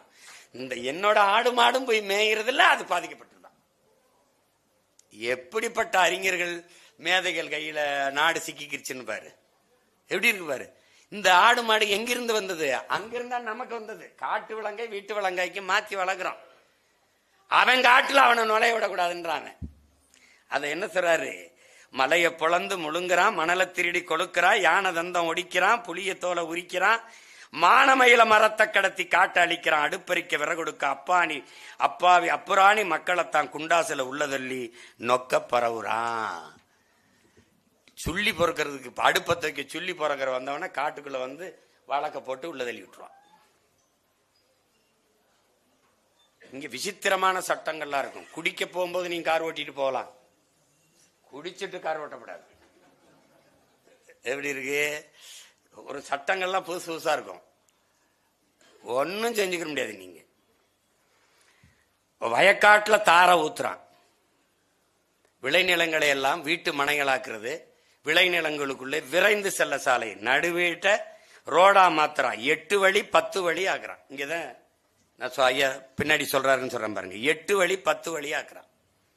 இந்த 8 வழிச்சாலை 10 வழிச்சாலை போடுவதெல்லாம் என் அன்பு மக்கள், 4 வழிச்சாலை எல்லாம் நமக்கென்று நினைத்தீர்கள் என்றால் நான் ஒன்னும் செய்ய முடியாது, உங்களுக்கு ஒன்னும் செய்ய முடியாது. அது பெரும் முதலாளிகள் இங்கே உற்பத்தி செய்கிற பொருட்களை விரைந்து எடுத்து செல்றதுக்கு. உங்களுக்கு சாகர் மாலான்னு ஒரு திட்டம் இந்தியாவில் இருக்கு, அது பீம்ஸ்டெக்னு உலக திட்டம். அது உங்களுக்கு தெரியும், அது கடல் மாலை அப்படின்னு நம்ம சொல்றோம். இதுல என்னன்னா, உள்நாட்டு வெளிநாட்டு பெரும் முதலாளிகள் உற்பத்தி செய்யற பொருளை விரைந்து எடுத்து செல்லணும். அதுக்கு விண்வெளி போக்குவரத்து, தொடர்வண்டி போக்குவரத்து, இந்த வானூர்தி போக்குவரத்து, இந்த தொடர்வண்டி போக்குவரத்து, இது சாலை போக்குவரத்து, இது எல்லாத்தையும் கொண்டு போய் கப்பல் போக்குவரத்துல இணைக்கணும். அதுதான் சாகர் மாலா. அதுக்கு தான் ஏற்கனவே நம்மகிட்ட 2 துறைமுகம் தாத்தா காமராஜ் பேர்லையும் நம்ம பாட்டனார் வாபுசி பேர்லையும் இருக்கிற துறைமுகத்தை தாண்டி காட்டுப்பள்ளியில 6116 ஏக்கர் அதானி கட்ட போறது இதுக்காக தான். இது என்னன்னா, அந்த முதலாளிகள் விரைந்து, இப்ப ஃபோர்டு அவனும் ஒரு கொரியா கம்பெனி, ஃபோர்டுன்னு ஒரு இது கொண்டாயின்னு ஒரு கம்பெனி வச்சிருக்கான். இவனுக்கு இந்த தமிழ்நாட்டு இளைஞர்களுக்கு வேலை கொடுக்கணும், இந்திய நாட்டு இளைஞருக்கு வேலை கொடுக்கணும். கொரிய முதலாளிக்கு எந்த கோயில்ல வேண்டுதல்? இங்க ஏன் வரணும்? மனித உழைப்பு மலிவா கிடைக்குது, நிலத்தடி நீர் எவனாலும் உறிஞ்சிக்கலாம். ஏன்னா 1 டன் கார் தயாரிக்க 4.5 லட்சம் டன் 4.5 லட்சம் லிட்டர் தண்ணீர் தேவைப்படுது. மின்சாரம் தடையற்று கொடுக்குறான். 1 மணி நேரம் அல்லது அரை மணி நேரம் மின் தடை ஏற்பட்டு உற்பத்தி பாதிக்கப்பட்டா மத்திய மாநில அரசுகள் அதை ஈடுகட்டிரும்னு புரிந்துணர்வு ஒப்பந்தம் இருக்கு, இழப்பீட்டு தர்றேன்னு. அப்ப இந்த பொருளை விரைந்து எடுத்து செல்ல 4 வழிச்சாலை போட்டு தரான், 8 வழிச்சாலை போட்டு தரான். ஏன்? எவன் நிலம் எப்படி போனான்னு, எவன் கடை எப்படி போனான்னு, எவன். அப்ப இதுக்காக தான் அவன் இங்க வரான். இந்த முதலாளிகளுக்கான அடிப்படை கட்டமைப்பை, இன்ஃப்ராஸ்ட்ரக்சரை மக்களுக்கானதாக கட்டமைக்கிறது நம்ம நாடு. நீ மக்களுக்கான போட்ட சாலையில, மக்கள் காசுல போட்ட சாலையில எதுக்கு 100 கிலோமீட்டருக்கு 50 ரூபாய் கப்பா சொல்லிக்கிற? எதுக்கு? இதுக்கு ஆத்த பதில் இருக்கு. நீங்க 5 மணிக்கு மேல இந்த சாலையில போய் பாருங்க, எத்தனை மூடு உந்துகள், பாறை உந்துகள் போகுதுன்னு. எல்லாமே இந்த முதலாளிகள் தயாரிச்ச கார்கள் தான். திறந்து பாருங்க, காரா இருக்கும். இந்த ஹொண்டாய் நிறுவனம் தயாரிச்சு அது கப்பலுக்கு போகுது வேகமா. அதான் 8 வழி 10 வழி ஆக்குறான். ஒரு நாட்டில இருந்து இன்னொரு நாட்டுக்கு இடையில பயணிச்சு போறது கூட 8 வழிச்சாலை கிடையாது. இங்க 8 வழிச்சாலை அமைக்கணும்னு அதை போராடி நிறுத்தி வச்சிருக்கோம். இந்த 4 வழிச்சாலை போட்டாங்க. சரி, தேவை வேற, பேராசை வேற, பெருந்தேவை வேற. இது தேவையில்லை, பேராசை. தேவை சரி 4 வழி. ஏற்கனவே விண்ணூர்தி நிலையத்துக்கு மீனம்பாக்கத்துல 1800 ஏக்கர் கொடுத்துருக்கான். யார் கொடுத்தது? மக்கள். தேவைப்படிச்சு கொடுத்தான். 4 வழிச்சாலை போல நிலம் கொடுத்தது யாரு? மக்கள். ஏன்? தேவைப்படிச்சு கொடுத்தான். கடை இழந்தான், நிலத்தை இழந்தான், வீட்டை இழந்தான், கொடுத்தான். இப்ப அதுக்கு மேல 8 வழிச்சாலை எதுக்கு போடுற? 8 வழிச்சாலை யாருக்கு போடுற? விரைந்து சென்னைக்கு போயிடலாம். போய் என்ன பண்ண? சீரியல் பாப்பா, இல்ல சினிமா பாப்பா, வேற என்ன பாப்பா? இல்ல சிந்திச்சு எதுவும் படைக்க போறியா? ஒரு இடம் கிடையாது. சீக்கிரம் போயிடலாம். பெட்ரோல் செலவு மிச்சமாயிரும், டீசல் செலவு மிச்சமாயிரும். டேய், காருக்குள்ள இருக்கிறவனை பத்தி சிந்திக்கிறியடா? அந்த காருக்குள்ள இருக்கவனுக்கு நீரும் சோறும் கொடுக்குற விவசாய பத்தி என்னைக்குடா சிந்திப்ப? என்னைக்கு சிந்திப்ப? நீ என்னைக்கு சிந்திப்ப? தம்பி, சந்திர மண்டலத்துக்கு சந்திராயனை அனுப்பலாம், சயின்டிஸ்டுக்கு சாப்பாடை சம்சாரி தான் அனுப்பணும். விண்வெளியிலே விண்கலத்தை விஞ்ஞானிகள் ஏவலாம், ஆனால் விஞ்ஞானிகளுக்கு சாப்பாடை விவசாயி தான் அனுப்பணும். இதை மனசுல வச்சுக்கிட்டு இருக்கணும். கார்ல போறவனை பத்தி கவலைப்பட்டுக்கிட்டே இருக்கு இந்த நாடு. வேகமா போயிடலாம், வேகமா போயிடலாம், வேகமா போயிடலாம். சேலத்துல இருந்து இங்க 2 மணி நேரத்துல வந்துடலாம். ஆனா இங்க இந்த சென்னை மீனம்பாக்கத்துல இருந்து இங்க 4 மணி நேரம் ஆகுது உள்ள வர. ஒரு உயிர் காக்கும் ஊர்தி உரிய நேரத்துல மருத்துவமனைக்கு போக என்ன பாடுபடுதுன்னு நமக்கு தெரியும். அப்ப எதை நோக்கி நீ நகர்த்துற? அதான் சொல்றாரு, 8 வழி 10 வழி சாலை 10 வழி ஆக்குறான். வேகம் வளர்ச்சின்னு பீத்துறான். வேகமா எங்க போற? நான் சொல்றேன், மலையை வெட்டி ரோடு போட்ட, மாளிகை கட்டிட்ட, 8 வழியில சாலை போட்ட, வேகமா கார்ல போற. எங்க வீட்டுக்கா சுடுகாட்டுக்கா? மலையை வெட்டிட்டுனா மழை எது? மழை இல்லைன்னா நீர் எது? நீர் இல்லைன்னா சோறு எது? சோறு இல்லைன்னா வயிறு எது? வயிறு இல்லைன்னா உயிர் எது? வாழ்க்கை எது? பைத்தியமே, பைத்தியமே. எங்க போற? வேகமா எங்க போற? அதான் சொல்றப்பல வேகம் வளர்ச்சின்னு பீத்துறான். காரிடர் பார்க்குன்னு பேர் வைக்கிறான். காரிடர் பார்க்குன்னு பேர் வைக்கிறான். ஹைட்ரோ கார்பன் அணுமின்னு உலைய வைக்கிறான். அதான் சொல்றேன் உங்களுக்கு, அணுமின் நிலையம் அதை நம்ம 2 வருஷங்களா 2 ஆண்டுகளா போராடணும். அந்த போராட்டத்தில் பெரும்பங்கு பலம் எடுத்தேன். அருமை சகோதரன் உதயகுமார் தலைமையில் நடந்தது. நாங்கள்லாம் போய் பங்கேற்றோம். அணு விஞ்ஞானிகளே சொல்றாங்க, உலகத்திலே பாதுகாப்பான அணு என்ற ஒன்றே கிடையாது. அணு குண்டு மேலே அமர்ந்திருப்பதும் அணு உலைக்கு அருகில் குடியிருப்பதும் 2 ஒண்ணுதாங்கிறான். இவன் சொல்லி கற்பிக்கிறத அணு உலை இல்லாத மின் உற்பத்தியில் எப்படி தண்ணீரை அடைவாய்? நம்ம எழுப்புற கேள்வி, அணு உலை கண்டுபிடிக்கப்பட்டது மின் உற்பத்திக்காகவா, இல்ல மின்சாரம் கண்டுபிடிக்கப்பட்டது அணு உலையாலையா? இது 2ல எதுக்கு பதில் இருக்கு? இல்ல. மின்பெருக்கத்துக்கு வழியே இல்ல, இருக்கு. சூழியலுக்கு எந்த கேடும் இல்லாத காற்றாலை, கடல் அலை, இந்த சூரிய ஒளி, சூழியலுக்கு எந்த கேடும் கிடையாது. எவ்வளவு நாள் உற்பத்தி செய்யலாம். நீ என்கிட்ட 5 வருஷம் கொடு. தேவைப்படாத அணு உலை, தேவைப்படாத மீத்தேன் கிணறுகள் மொத்தமா மாத்தி கட்டிடுவோம். ஒரு காற்று நீர் நிலம் நஞ்சாகாது, ஒண்ணு நஞ்சாகாது. ஏன்னா நஞ்சில்லாத உணவு அதுவே என் கனவுங்கிறாரு எங்களுடைய அப்பா நம்மாழ்வார். அந்த கனவை நோக்கிய பிள்ளைகள். நான் உங்ககிட்ட சொல்றேன், இந்த கால்கள் வழி நடத்தி நான் நடக்கல. என் கால்கள் போன வழியில என் கனவு வழி நடத்தி போகுது. கனவின் வழி நடக்கிறேன். உலகத்திலே மாறுதலை செஞ்சவனை என் உடன் பிறந்தார்களே, தன் மனச்சான்று வழி நடத்தியபடி நடந்தவன் தான் உலகம் புறா மாறுதலை செஞ்சிருக்கான். என் மனச்சான்று சொல்லுது எவனோடும் சேராதனால, அதனால சேரல. ஐயா சொல்றாங்க, அண்ணன் தம்பின்னு சேரணும்னு இருந்தா என் தம்பியோட தான் சேர்ந்திருக்கணும். மற்றபடி இங்க இருக்கிற எந்த ஆற்றலோடும் நம்ம சேர முடியாது. இந்த நம்ம சேர்ற அளவுக்கு இந்த ஆற்றல் இருந்தா நான் ஏன் தனியா கட்சி வைக்கணும்? அந்த வீடே நல்ல வேணா அங்கேயே குடி இருக்கலாமே. அது சரியில்லைன்னு தனியா வீடு கட்டிருக்கோம். என்னங்கய்யா அது பாருங்க. இப்ப கார்பன் அணுமின், கார்பன் ஹைட்ரோ கார்பன். இப்ப உங்களுக்கு நீங்க தஞ்சாவூர்காரங்களா இருந்தா தெரியும், தஞ்சை நன்றாக விளைந்தால் தமிழ்நாட்டில் பஞ்சம் இல்லை. தமிழ்நாடு நன்றாக விளைந்தால் இந்திய துணைக்கண்டத்தில் பஞ்சம் இல்லை, பசி இல்லை. சோழ நாடு சோறு உடைத்து சொல்ல வைத்தவன் நம்ம கரிகால் பாட்டன் பெருவளவன். உங்களுக்கு எத்தனையோ மன்னர்களுக்கு இருக்குது, ஆனால் பெருவளத்தான்னு பட்டா அவனுக்கு தான் வந்துச்சு. ஏன்னா ஓடுற நீரை தடுத்தி பாசனத்திற்கு பயன்படுத்தி வேளாண்மை செஞ்சிட முடியும். 1800 ஆண்டுக்கு முன்னாடி உலகத்துல அறிவியல் தொழில்நுட்பம் வளராத காலத்துல நிறுவியவன் அவன் தான். அவன் அணைக்கட்டல, தடுப்பணை கட்டினான். அவன் எப்படி கட்டி அந்த பானா மாதிரி, அந்த மாதிரி ஒரு விஞ்ஞானி உலகத்துல இன்னும் பிறக்க முடியாது. அப்ப அவன் பேரங்க நம்ம பேசுறேன்னா எப்படி? அந்த தஞ்சாவூர்ல மூப்போகம் விளைகிற என் நஞ்சை நிலத்திலே தண்ணி உப்பு கைக்குது. இந்த என் தம்பி இருக்கான் தஞ்சாவூர்கார, தண்ணியை குடிக்க முடியாது. இங்க பாருங்க, 100க்கு 90 பேருக்கு சிறுநீரக கோளாறு இருக்குது. என் தம்பி குடும்பத்துல 2 அண்டைங்க இறந்துட்டாங்க சிறுநீர் பாதிப்புல. ரத்த சுத்திகரிப்பு நடத்திக்கிட்டு இருக்குது ஒவ்வொரு வீட்லையும். தஞ்சை நிலத்திலேயே தண்ணி உப்பாயிடுச்சு. காரணம் என்ன? மீத்தேன். மீத்தேன் எடுக்கிறதுக்கு இதுக்கு என்னங்க சம்பந்தம்? என்ன பண்றான்னா, நீங்க பார்க்கும்போது இந்த ஒரு குழா தெரியும், ஒரு அடிமரம் தெரியுது, கீழே எத்தனை சல்லி வேற அணி உங்களுக்கு தெரியாது. அது மாதிரி இந்த அடிமரம் தெரியுது, கீழே ஆயிரக்கணக்கான குழாய்களை உள்ள போட்டு தண்ணி. என்ன இந்த காற்றுங்கிறது? என்ன எரிகாற்று. பல ஆயிரம் ஆண்டுகளுக்கு முன்னாடி பூமியிலே மக்கி மண்ணோடு மண்ணா போயிருக்கிற மரம் செடி கொடிகள் அழுத்தத்தாலும் வெப்பத்தாலும் கரியாயிருது. இதான் நிலக்கரி. இந்த கரியாயிரு, இந்த கரிக்கு இடையில வெடிப்பு இருக்கு, அந்த வெடிப்புக்குள்ள ஒரு காற்று இருக்கு. இந்த காற்று தான் மீத்தேன், ஈத்தேன், பயோகேஸ். இந்த நீங்க சிலிண்டர்ல நிரப்புறீல்ல, இது இந்த காற்றை எடுக்கணும்னா இந்த பூமிக்குள்ள இருக்கிற தண்ணீரை எடுக்கணும். எடுத்தாதான் இந்த காற்றை உறிஞ்ச முடியும். இந்த தண்ணீரை எடுத்து எடுத்து வெளியில ஊத்திக்கிட்டே இருக்கும்போது 1000 அடிக்கு கீழே குழாய போடும் போது கடல் நீர் மட்டத்துக்கு குழா பண்ண உடனே கடல் நீர் உள்ள வந்துருது. நிலம்புறா கடல் நீர் உள்ளாவை நீர் உப்பாயிருது. That's all your honour. இப்ப இந்த நீரை நான் குடிக்கும் போது உப்பு போய் உடம்புல சிறுநீரகம் செத்துருது, நான் செத்துறேன். இவ்வளவுதான் சாமி நடக்குது. இது இப்ப இந்த நிலைமை நான் தஞ்சாவூர் இது சரி பண்ண முடியுமா? சரி பண்ண முடியும். என்ன பண்ணும்? தூக்கிட்டு போடாடே, ஓஎன்ஜிசி தூக்கி போடாடே, போடா மீத்தேன் நான் எடுக்கிறேன்.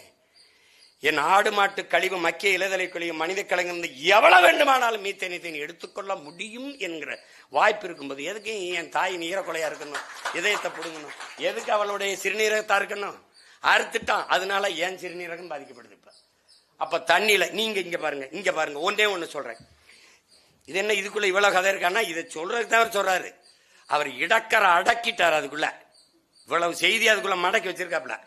இங்க பெருந்துறையில சிப்காடுன்னு ஒரு தொழிற்சாலை 26 அரசு அறிவிக்குது, நான் சொல்லல. 26 கிலோமீட்டருக்கு தண்ணீர் எடுத்து குடிக்காதீங்க. நான் கேட்டேன் 27வது கிலோமீட்டர்ல எடுத்து குடிக்கலாமா? அதுக்கு சரியா இருக்கான்னு கேட்டா உங்ககிட்ட பதில் இருக்கா? இல்ல. பீகார்ல தேர்தலுக்கு முன்னாடி சொல்லியிருந்தா தோத்துருப்பான். தேர்தலுக்கு வந்த அடுத்த வாரத்தில் சொல்றான் 6 மாவட்டத்துல தண்ணீர்ல யுரேனியம் கலந்துருச்சு, தாய்ப்பால்ல யுரேனியம் வருது, அதனால பிறக்கிற குழந்தை எல்லாம் பிரச்சனையா பிறக்குது.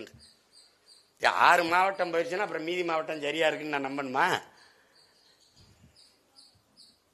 தம்பி, ஒரு சிந்தனைன்னு இருக்குல்ல, ஆழ்ந்து யோசிச்சு பாரு. 26 கிலோமீட்டர்ல தண்ணீரை குடிக்காதேன்னு அரசே சொல்லுது. காரணம் என்ன? அந்த நச்சு ஆலை. நெய்வேலியில அங்க ஐயா அன்புமணி இப்படி எடுத்து காட்டிக்கிற மக்கள் காட்டுறான் பாருங்க, பழுப்பு நிறத்துல இருக்கு தண்ணீர். தண்ணீரே இல்ல, அத குடிச்சா என்ன ஆகும்? அவ்வளவுதான். அப்ப நோய் உற்பத்தி செய்கிற ஒரு இடத்துக்கு உட்கார்ந்து நம்ம வாழ்ந்துகிட்டு இருக்கோம். இப்ப பாருங்க, அததான் அவர் என்ன சொல்றாரு, ஹைட்ரோ கார்பன் அணுமின்னு உலைய வைக்கிறான். அணுமின்னு உலைய வைக்கிறான். எதுக்கு? உயிருக்கு. இப்ப தமிழ்நாட்டில் வந்து அணு உலை இருக்க, அது முதல்ல எங்க வந்ததுன்னு நினைக்கிறீங்க? கேரளாவுக்கு. கேரளாவில் ஏன்? இங்க வையின்னு சொன்ன கம்யூனிஸ்ட், இங்க வையின்னு சொன்ன காங்கிரஸ் அங்க ஆள்றான். அவன் எடுத்துட்டு போடான்ட்டான். ஏன்னு கேளுங்க, நான் வெளிச்சத்துல வாழ்றதை விடவும் உயிரோட வாழ்றது முக்கியம்ட்டான். ஏன்? அவனுக்கு அப்பே அரசாட்சி செய்யறான், எனக்கு எவனோ ஒரு குப்பை ஆண்டுகிட்டு இருக்கான். அதனால நான் செத்தா, எங்க ஆத்தா தாலி எடுத்தா, எங்க அக்கா மூலியா போனா அவனுக்கு பிரச்சனை இல்லை. அப்ப அதனால என்ன செய்யறான்? உலைய வைக்கிறான், குலைய வைக்கிறான். இப்ப அதான் ஒரு அணு உலை நிறுவுவதில்ல, அணு பூங்கா நிறுவுவது. இப்ப அதை விட கொடுமை என்னன்னா, அந்த அணு கழிவை எங்க புதைக்கிறதுங்கிற சிக்கல். அணு கழிவை எங்க புதைக்கிறதுன்னா, அவன் கோளாறு தங்கவையில் அதை எடுத்துட்டு இருக்க அந்த குழியில புதைக்கலாம்னா மொத்த கன்னடனும் தன் கட்சி கொடியை கீழே போட்டு அவன் மாநில கொடியை தூக்கி மொத்தமா நின்ட்டான். பிஜேபி, காங்கிரஸ், மதசார்பற்ற சனதா தளம் எல்லா பேரும் நின்ட்டான், பயந்துட்டான். இங்க எனக்கு கேட்க ஆள் இல்ல, நான் இடிந்த கரையிலே புதைக்கிறேன்ட்டான். ஒரே ஒருத்தன் தான் கத்துனேன், உன் முன்னாடி நிக்கிறேன் நான் மட்டும்தான் கத்துனேன். அவ எப்படி புதைப்பான் பாரு. இந்த மதில் சுவரை போல ஒரு அலுமினிய தகடுல பெட்டி செஞ்சு அந்த பெட்டிகள் அந்த கழிவை கொட்டி மேல ஒரு அலுமினிய தகடு போட்டு வெல்டு வச்சு, இரும்பு போட்டு வெல்டு வச்சு பல ஆயிரம் அடிகள் தோண்டி பூமிகளை புதைப்பான். புதைச்சாலும் என்ன ஆமா? 50 லட்சம் ஆண்டுகளுக்கு அந்த அணு கதிரு அந்த வீச்சு குறையாம இருக்குமா. நாளைக்கு கீழடியில் தோண்ட மாதிரி நாங்கெல்லாம் செத்த பிறகு ஒரு தலைமுறை வந்து தோண்டுச்சுன்னு வச்சுக்க, நிலைமை என்னன்னு வச்சுக்க. அப்ப எப்படி இருக்கு? இந்த பாருங்க, 1,00,000 கிலோமீட்டர் வேகத்துல இந்த மதில் சுவரை கடந்து போகுங்கிறான் கதிர்வீச்சு. அப்ப சதை எம்மாத்திரம் யோசிச்சு பாத்துக்க. அப்ப அணுல வெடிக்க வேண்டியது இல்ல ராஜா, அணு உலைய குளிர வைக்க பீச்சி அடிக்கிற தண்ணியை கடற்குள்ள விடுறான் பாரு, அது போதும்ங்கிறான். பல லட்சக்கணக்கான மீன்கள் செத்து கரவுதுங்கிற காரணம் என்ன? இந்த அணு கழிவுதான். அது உடனே செத்துருது, அதை உணவா தின்னு கொஞ்ச நாள் கழிச்சு நம்ம சாவோம். தட்சாலி வரானர் இங்க பிரச்சனை அதுதான் என்ன சொல்றாரு? ஹைட்ரோ கார்பன் அணுமின்னு உலைய வைக்கிறான், நிலையை குலைய வைக்கிறாங்க. நிலையை குலைய வைக்கிறான், மானுட சமூகத்தை நிலை குலைய வைக்கிறாங்க. கண் முன்னாடி படிப்புன்னு இருக்கு. ரஷ்யாவில் செர்னோபில்லையும் ஜப்பான்ல பூசிமாலையும் வெடிச்சதை பார்த்த பிறகாவது நம்ம எச்சரிச்சிருக்கணும். அதை தான் சொல்றாரு. வாழ வழி கேட்கிறான், வாயை அடைக்கிறான்.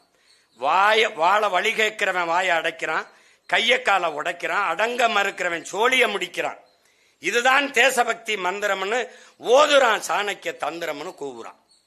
இங்கதான் எங்க ஐயா தெய்வ திருமண முத்துராமலிங்கத்தவர் என்ன சொல்றாரு, நீ ஊமையாக இருக்கிற வரை உன்னை ஜனநாயகவாதி தேசியவாதிம்பா, உரிமைன்னு பேசிட்டீன்னா உன்னை தேச துரோகின்றான். அதுதான் சொல்றாங்க. வாய அடைக்கிறான், கைய காலை ஒடிக்கிறான், அடங்க மறுக்கிறவன் சோழிய முடிக்கிறான். இதுதான் தேசபக்திங்கிறான். எதுவுமே பேசாம இருந்தீங்கன்னா நீ தேசபக்தி. எங்கப்பா அதுன்னு கேட்டீங்கன்னா ஆன்டி இந்தியன் அப்பத்தா இந்தியன். கவனமா இருக்கணும், நீ கவனமா இருக்கணும். அதுதான் சொல்றாப்ல. அடுத்து டாஸ்மார்க்ல மெய் மறந்து கிடக்க போறியா, தப்சி மாசு மோகத்துல கிறங்க போறியா, ஆன்லைன்ல ஐடென்டி அழிக்க போறியா, பாலுணர்வு புரிஞ்சுக்காம சறுக்க போறியா, போனோகிராபி உலகில் உள்ள தொலைக்க போறியாங்கிறாப்ல. பாத்தியில இதை பாத்தியா ப்ரோ சிஸ் அப்படின்ட்டு. இங்க பாருங்க, டிக்டாக் தடை செஞ்சான்னு சோகத்துல முங்கிறாமே, ஆல்டர்னேட்டிவ் ஆப்புக்கான ஆப்புக்களை தேடி அலையிறியே, மனித உரிமைகளை பறிக்கும் அமைப்புகளை மாற்றி அமைக்கிறது முடியும்னு தோணலையா? ஆல்டர்னேட்டிவ் மாற்று ஆப்புகளுக்கு நீ வழி தேடி அலையிற, ஆனா இந்த மனித உரிமைகளை பறிக்கும் அமைப்புகளை மாத்திர முடியும்னு நீ ஏன் சிந்திக்க மாட்ட? உனக்கு ஏன் தோணலைன்னு கேட்கிறோம்ல. அடுத்து பப்சியாட ஆன்லைன்ல கனெக்ட் ஆகிற ஃப்ரெண்ட்ஸ் எல்லாம் மக்கள் பிரச்சனைக்கு யுனைட் ஆகணும்னு தோணலையா? பப்சியாட ஆன்லைன்ல எல்லாம் நீங்க கனெக்ட் ஆயிடுறீங்க, ஆனா இந்த மக்கள் பிரச்சனைக்கு நாம எல்லாம் ஒன்றிணையணும்னு உனக்கு தோணலையா? அதை நீங்க பாருங்க. எந்த ஒரு பொது பிரச்சனைக்காவது ஜல்லிக்கட்டுக்கு மட்டும்தான் இளைஞர்கள், மாணவர்கள், மக்கள் தன்னெழுச்சியாக கூடினார்கள். மற்ற எந்த, இப்ப நீங்க பாருங்க, படிப்பிக்கிற ஆசிரியன் பாதையில கடந்து போராடிட்டு இருக்கான். இப்ப படிக்கிற மாணவன் கதி, உயிர் காக்கும் மருத்துவ பெருமக்கள் வீதியில் நின்று போராடுறான். நோயாளிகள் கதி, சேவை செய்கிற தேவதைகளா இருக்கிற செவிலிய பெண்கள் வீதியில் நிற்கிறாங்க. அப்ப நோயாளிகள் கதி. இது எதை பற்றியுமே சிந்திக்காத சமூகம். அது அவர் சொல்றாரு, நீ ஏண்டா மக்கள் பிரச்சனைக்கு யுனைட் ஆகி ஒன்றாகி போராடணும் உனக்கு தோணல அப்படின்னு கேட்கிறாரு. அதை கடைசிக்கு அவரே முடிவு சொல்றாரு. Wake up bro sis, wake up now, எழுந்துரு. அவன் சொல்றான்ல விவேகானந்தர், அரைஸ் அவைக்கப் ஸ்டாப் நாட் அன்டில்ங்கிறான்ல, அதுல நீ முதல்ல எழுந்துரு, கதவை திறந்து வா, கனவை களைந்து வா, கடமை உணர்ந்து வா, அறிவை அணிந்து உரிமை தெரிந்து வா. பூட்டிய இரும்பு கூட்டின் கதவு திறந்தது, சிறுத்தைய வெளியே வா, எளியன உன்னை இகழ்ந்தவன் நடுங்க, புலியன செயல் செய்ய புறப்படு வெளியேன்னார்ல. அத வேற வரியில சொல்றாரு, கதவை திறந்து வா, கனவை களைந்து வா, கடமை உணர்ந்து வா, அறிவை அணிந்து உரிமை தெரிந்து வா, உண்மை தெளிந்து வா, களத்தில் இணைந்து வா, இன்று புதிதாய் பிறந்து வா, இன்று புதிதாய் பிறந்து வா. இதுவரைக்கும் நீ எப்படி இருந்தாயின்னு பிரச்சனை இல்லை. இப்ப எதுவும் அண்டாத பெருநெருப்பாக புத்துணர்வு பெற்ற ஒரு இளைஞனாக பிறந்து எழுந்து வா. கமான் ப்ரோ, கமான் சிஸ்ங்கிறாப்ல. துணிந்து சென்றாடு, நிமிர்ந்து நின்றாடு, தீமையை வென்றாடு, நீதியாய் நன்றாடு, அப்போது விடுதலை பண்பாடலாம், வாழ்வினை கொண்டாடலாம். இந்த புத்தகத்தின் நோக்கம் இந்த மொத்த இந்த இடக்கர அடக்கலினுடைய ஒரு கனவு, அதனுடைய நோக்கம், புத்தகம் எழுதப்பட்ட நோக்கம், கதவை திறந்து வா, கனவை களைந்து வா, கடமை உணர்ந்து வா, அறிவை அணிந்து உரிமை தெரிந்து உண்மை தெரிந்து களத்தில் இணைந்து இன்று புதிதாய் பிறந்து வா. அதான் அவருடைய, அதை சொல்லதான் இவ்வளவு எழுதி வர்றாரு. இவ்வளவு பிரச்சனை இருக்குடா, இதை சரி செய்யணும், நீ எல்லாம் ஒன்றாகணும், யுனைட்டாகி போராடணும், மனித உரிமைகளை பறிக்கிறதையெல்லாம் இந்த அமைப்புகளை மாத்திர முடியும்னு உனக்கு ஏன் தோணல? ஏன்னா மாறாது என்ற சொல்லை தவிர மற்றவை அனைத்து மாறிவிடுங்கிறான் மார்க்ஸ். மாற்றம் என்பது சொல் அல்ல, செயல். மாறுவோம் மாற்றம்ங்கிறத கோட்பாடு. அப்போ துணிந்து சென்றாடு, நிமிர்ந்து நின்றாடு, தீமையை வென்றாடு, நீ நீதியாய் நன்றாடு, நீதியின் பக்கம் நின்று ஆடு, அப்போது விடுதலை பண்பாடலாம், வாழ்வினை கொண்டாடலாம். இது நீங்க இந்த அரசியல் இதெல்லாம் என்னன்னா யாரோ ஒருத்தர் செய்ய வேண்டிய வேலைன்னு நினைக்கிறீங்க, யாரோட கடமைன்னு நினைக்கிறீங்க. ஒவ்வொருத்தருடைய பிறவி கடமைங்கிறத உணர்ந்துட்டீங்கன்னா ஐயா சொன்னது நடைபெறும். அவர் இந்த புத்தகம் எழுதின நோக்கம் நிறைவேறும். இது அதுலதான் அது அந்த இவ்வளவு தூரம் அதை இந்த புத்தகத்தில் எழுதினது கடைசி இந்த 10 வரைக்கும் தான். வாடா சேர்ந்து போராடுவோங்கிறவள. இதுக்கு மேலே இந்த சமூகம் ஒன்றிணைந்து போராடலைன்னா உனக்கு வணங்குறதுக்கு கோடி சாமி இருக்கு, வாழ்றதுக்கு வேற பூமி இருக்கான்னு பாரு, இந்த ஒண்ணுதான் இருக்கு. ஆனா ஆனா சாமியை காப்பாத்த, சாதியை காப்பாத்த, மதத்தை காப்பாத்த நிறைய கட்சிகள் இருக்கு. நீ வாழுகிற பூமியை காப்பாத்த யார் இருக்கான்னு பாத்துக்க. அதனால நீ ஒன்னும் பெரிய கோட்பாடுலாம் வகுத்துக்க வேண்டியதில்லை என் உடன் பிறந்தவனே. ப்ரோ, நீ ஒன்னும் பெருசாலாம் யோசிக்க வேண்டியதில்லை. நீ உன் வீட்டை சரி செய்யி, நான் என் வீட்டை சரி செய்கிறேன். நம் வீட்டை சரிசானால் நாடு தானா சரியாயிரும். நீ குடியிருக்கிற தெருவை கூட்டு, தேசம் தானா சுத்தமாயிரும். இதுதான் தத்துவம். சுத்தம் சுகம் தரும். எல்லா சுகத்திலும் எழுதியிருக்கு. இறங்கி கூட்டுறது யாருங்கிற கேள்வி இருக்கு.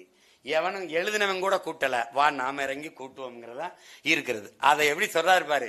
வாடா யுனைட் ஆகும்டா, வாடா கனெக்ட் ஆகும்டா. இன்டர்நெட்ல கனெக்ட் ஆகிறேன், இதுல யுனைட் ஆகி போராட முடியாதா? அப்படிதான் ஜல்லிக்கட்டுக்கு பற்றுச்சு. தகவலை போட்டான், வாட்ஸ்அப்ல போட்டான், பரவுனா கஜ கஜன கூடுனா அது தளர்ந்துச்சு. போராட்டம்ங்கிறது அப்படித்தான். இன்னைக்கு டங்ஸ்டன் தொழிற்சாலை நிறுத்தினது, இன்னைக்கு இந்த இந்த இந்த என்ன சொல்றது, இந்த பரந்தூர் விண்ணூர்தி நிலையம் நிறுத்தி வைக்கப்பட்டது, 8 வழிச்சாலை நிறுத்தி வைக்கப்பட்டது யாரால? போராட்டம் தான். அதனால அன்பு உடன் பிறந்தார்களே, மற்ற இனங்களுக்கு வாழ்க்கையில் அவ்வப்போது போராட்டம் வரும். தமிழின மக்களுக்கு போராட்டமே வாழ்க்கையா இருக்கிறது. அதான் மார்க்சியங்காரிக்கு சொல்றான். மார்க்சியங்காரிக்கு போர்க்குணமற்ற உயிரினங்கள், எந்த உயிரினமும் போர்க்குணமற்ற உயிரினங்கள் உலகின் பரிதாபகரமானவை. போராட்டமே வாழ்வின் இருத்தலை உறுதி செய்கிறது. எல்லா உயிரினத்திற்கும் போராடும் போதுதான் மனிதனே பிறக்கிறான். வா போராடுவோங்கிறான். அதனால போராடுவோம். அதுதான் ஐயா கூப்பிடுறாரு. திருப்பி ஒரு தடவை சொல்லிடுறேன். என்ன சொல்றாரு? துணிந்து சென்றாடு, நிமிர்ந்து நின்றாடு, தீமையை வென்றாடு, நீதியாய் நன்றாடு, அப்போது விடுதலை பண்பாடலாம், வாழ்க்கையை கொண்டாடலாம். இது தலைப்பு அடக்கலா இருக்குது ஒழிய அது வெளிப்படையாதான் எல்லா செய்திகளையும் சொல்லுது. இதுல யாருடைய மனதாவது வேதனைப்படும்னா நாம பெருமைதான் படணும். உண்மையை சொன்னா உங்களுக்கு காயம்படுதுன்னா நீங்க அது அது அந்த இதயமும் கிடையாது, அது ஒண்ணும் கிடையாது. அது நீங்க அதனால அந்த காயத்தை பற்றி நமக்கு கவலை கிடையாது. ஏன்னா அது சரி செய்யணுங்கிறதுக்கு தான், சரி செய்யறதுக்கு தான். இப்ப இது மாற்றம், எப்படிப்பட்ட மாற்றத்தை நாம் உலகில் கொண்டு வர நினைக்கிறோமோ அந்த மாற்றத்தை நம்மிலிருந்து தொடங்கணும். நான் என்னிலிருந்து தொடங்குறேன், நீங்க உங்களிலிருந்து தொடங்க, நாம் நம்மிலிருந்து தொடங்குவோம். நாளை இந்த நாடும் மக்களும் மாறுவோம், மாற்றுவோம், எளிதா செய்வோம். இப்படிப்பட்ட ஒரு நூலை எழுதி அதை அறிமுகம் செய்து வெளியிட்டு அறிமுகம் செய்து பேசுகிற அரிய வாய்ப்பை எனக்கு தந்த பெருமகன் எங்களுடைய ஐயா, போற்றுதற்கும் வணக்கத்திற்கும் உரிய பேராசிரியர் அருள் திரு ராஜநாயகம் ஐயா அவருக்கு என்னுடைய பேரன்பும் நன்றியும், இங்கே வந்திருக்கிற தம்பி பெலிக்ஸ் போன்றவர்கள், என் தம்பி களஞ்சியம் போன்றவர்கள் அன்பும் வணக்கம். நிறைய அறிவிச்சிறந்த பெருமக்கள், இளைஞர்கள், தங்கைகள் எல்லாரும் வந்திருக்கீங்க. என்னுடைய அன்பிற்கும் பாசத்துக்கும் உரிய தாய்கள் அமர்ந்திருக்காங்க நீண்ட நேரம். அவர்களுக்கெல்லாம் என்னுடைய அன்பும் வணக்கமும். அருமை பெருமகள் முனைவர் பிரேமா அவர்களுக்கு என்னுடைய அன்பும் வணக்கமும். இதுக்கு மேல இது புத்தகத்தை வாங்கி நீங்க எல்லாம் படிங்க. ஆமா, இனி வருங்காலங்கள்ல இந்த இலக்கிய பகிர்வு, இலக்கிய விருந்து என்பது சிறிய அரங்குகளுக்கு இல்லாம பெருவெளியில் பெரு விருந்தாக பரிமாறணும். இதை எங்க ஐயா இந்த புத்தகத்தை நீ வெளியிட்டு அதை பேசுனா, நான் பொது மேடையில பல்லாயிரக்கணக்கான பேருக்கு முன்னாடி வெளியிட்டு அதை பெருசா பண்ணியிருக்கலாம். நான் கூட இது அரங்கத்துக்குள்ள ஒரு பெரிய இது 50 பேர் இருக்கிற மாதிரி ஒரு அரங்கத்துக்குள்ள இருக்குனால 50 பேர் முன்னாடி இருக்கிறீங்க. இப்ப இந்த அரை மணி நேரத்துல உலகம் பூரா போய் ஒரு நொடி சேர்ந்துடும் அந்த புத்தகம், இடக்கர அடக்கல்னு. அதனால நாங்க பேசினத அன்பு மக்களுக்கு கொண்டு போய் சேர்க்கிற செய்தியின் தூதுவர்கள் அனைவருக்கும் என்னுடைய அன்பும் வணக்கமும். இவ்வளவு நேரம் எங்களுடைய தமிழள்ளி பருகிய என் தாய் தமிழ் சொந்தங்கள், இப்படிப்பட்ட ஒரு நூலை படைத்து தமிழ் கூறும் நல்லுலகிற்கு தந்தருளிய நம்முடைய அருள் திரு பேராசிரியர் ஐயா ராஜநாயகம் அவர்களுக்கு என்னுடைய அன்பும் நன்றியும் வணக்கம்.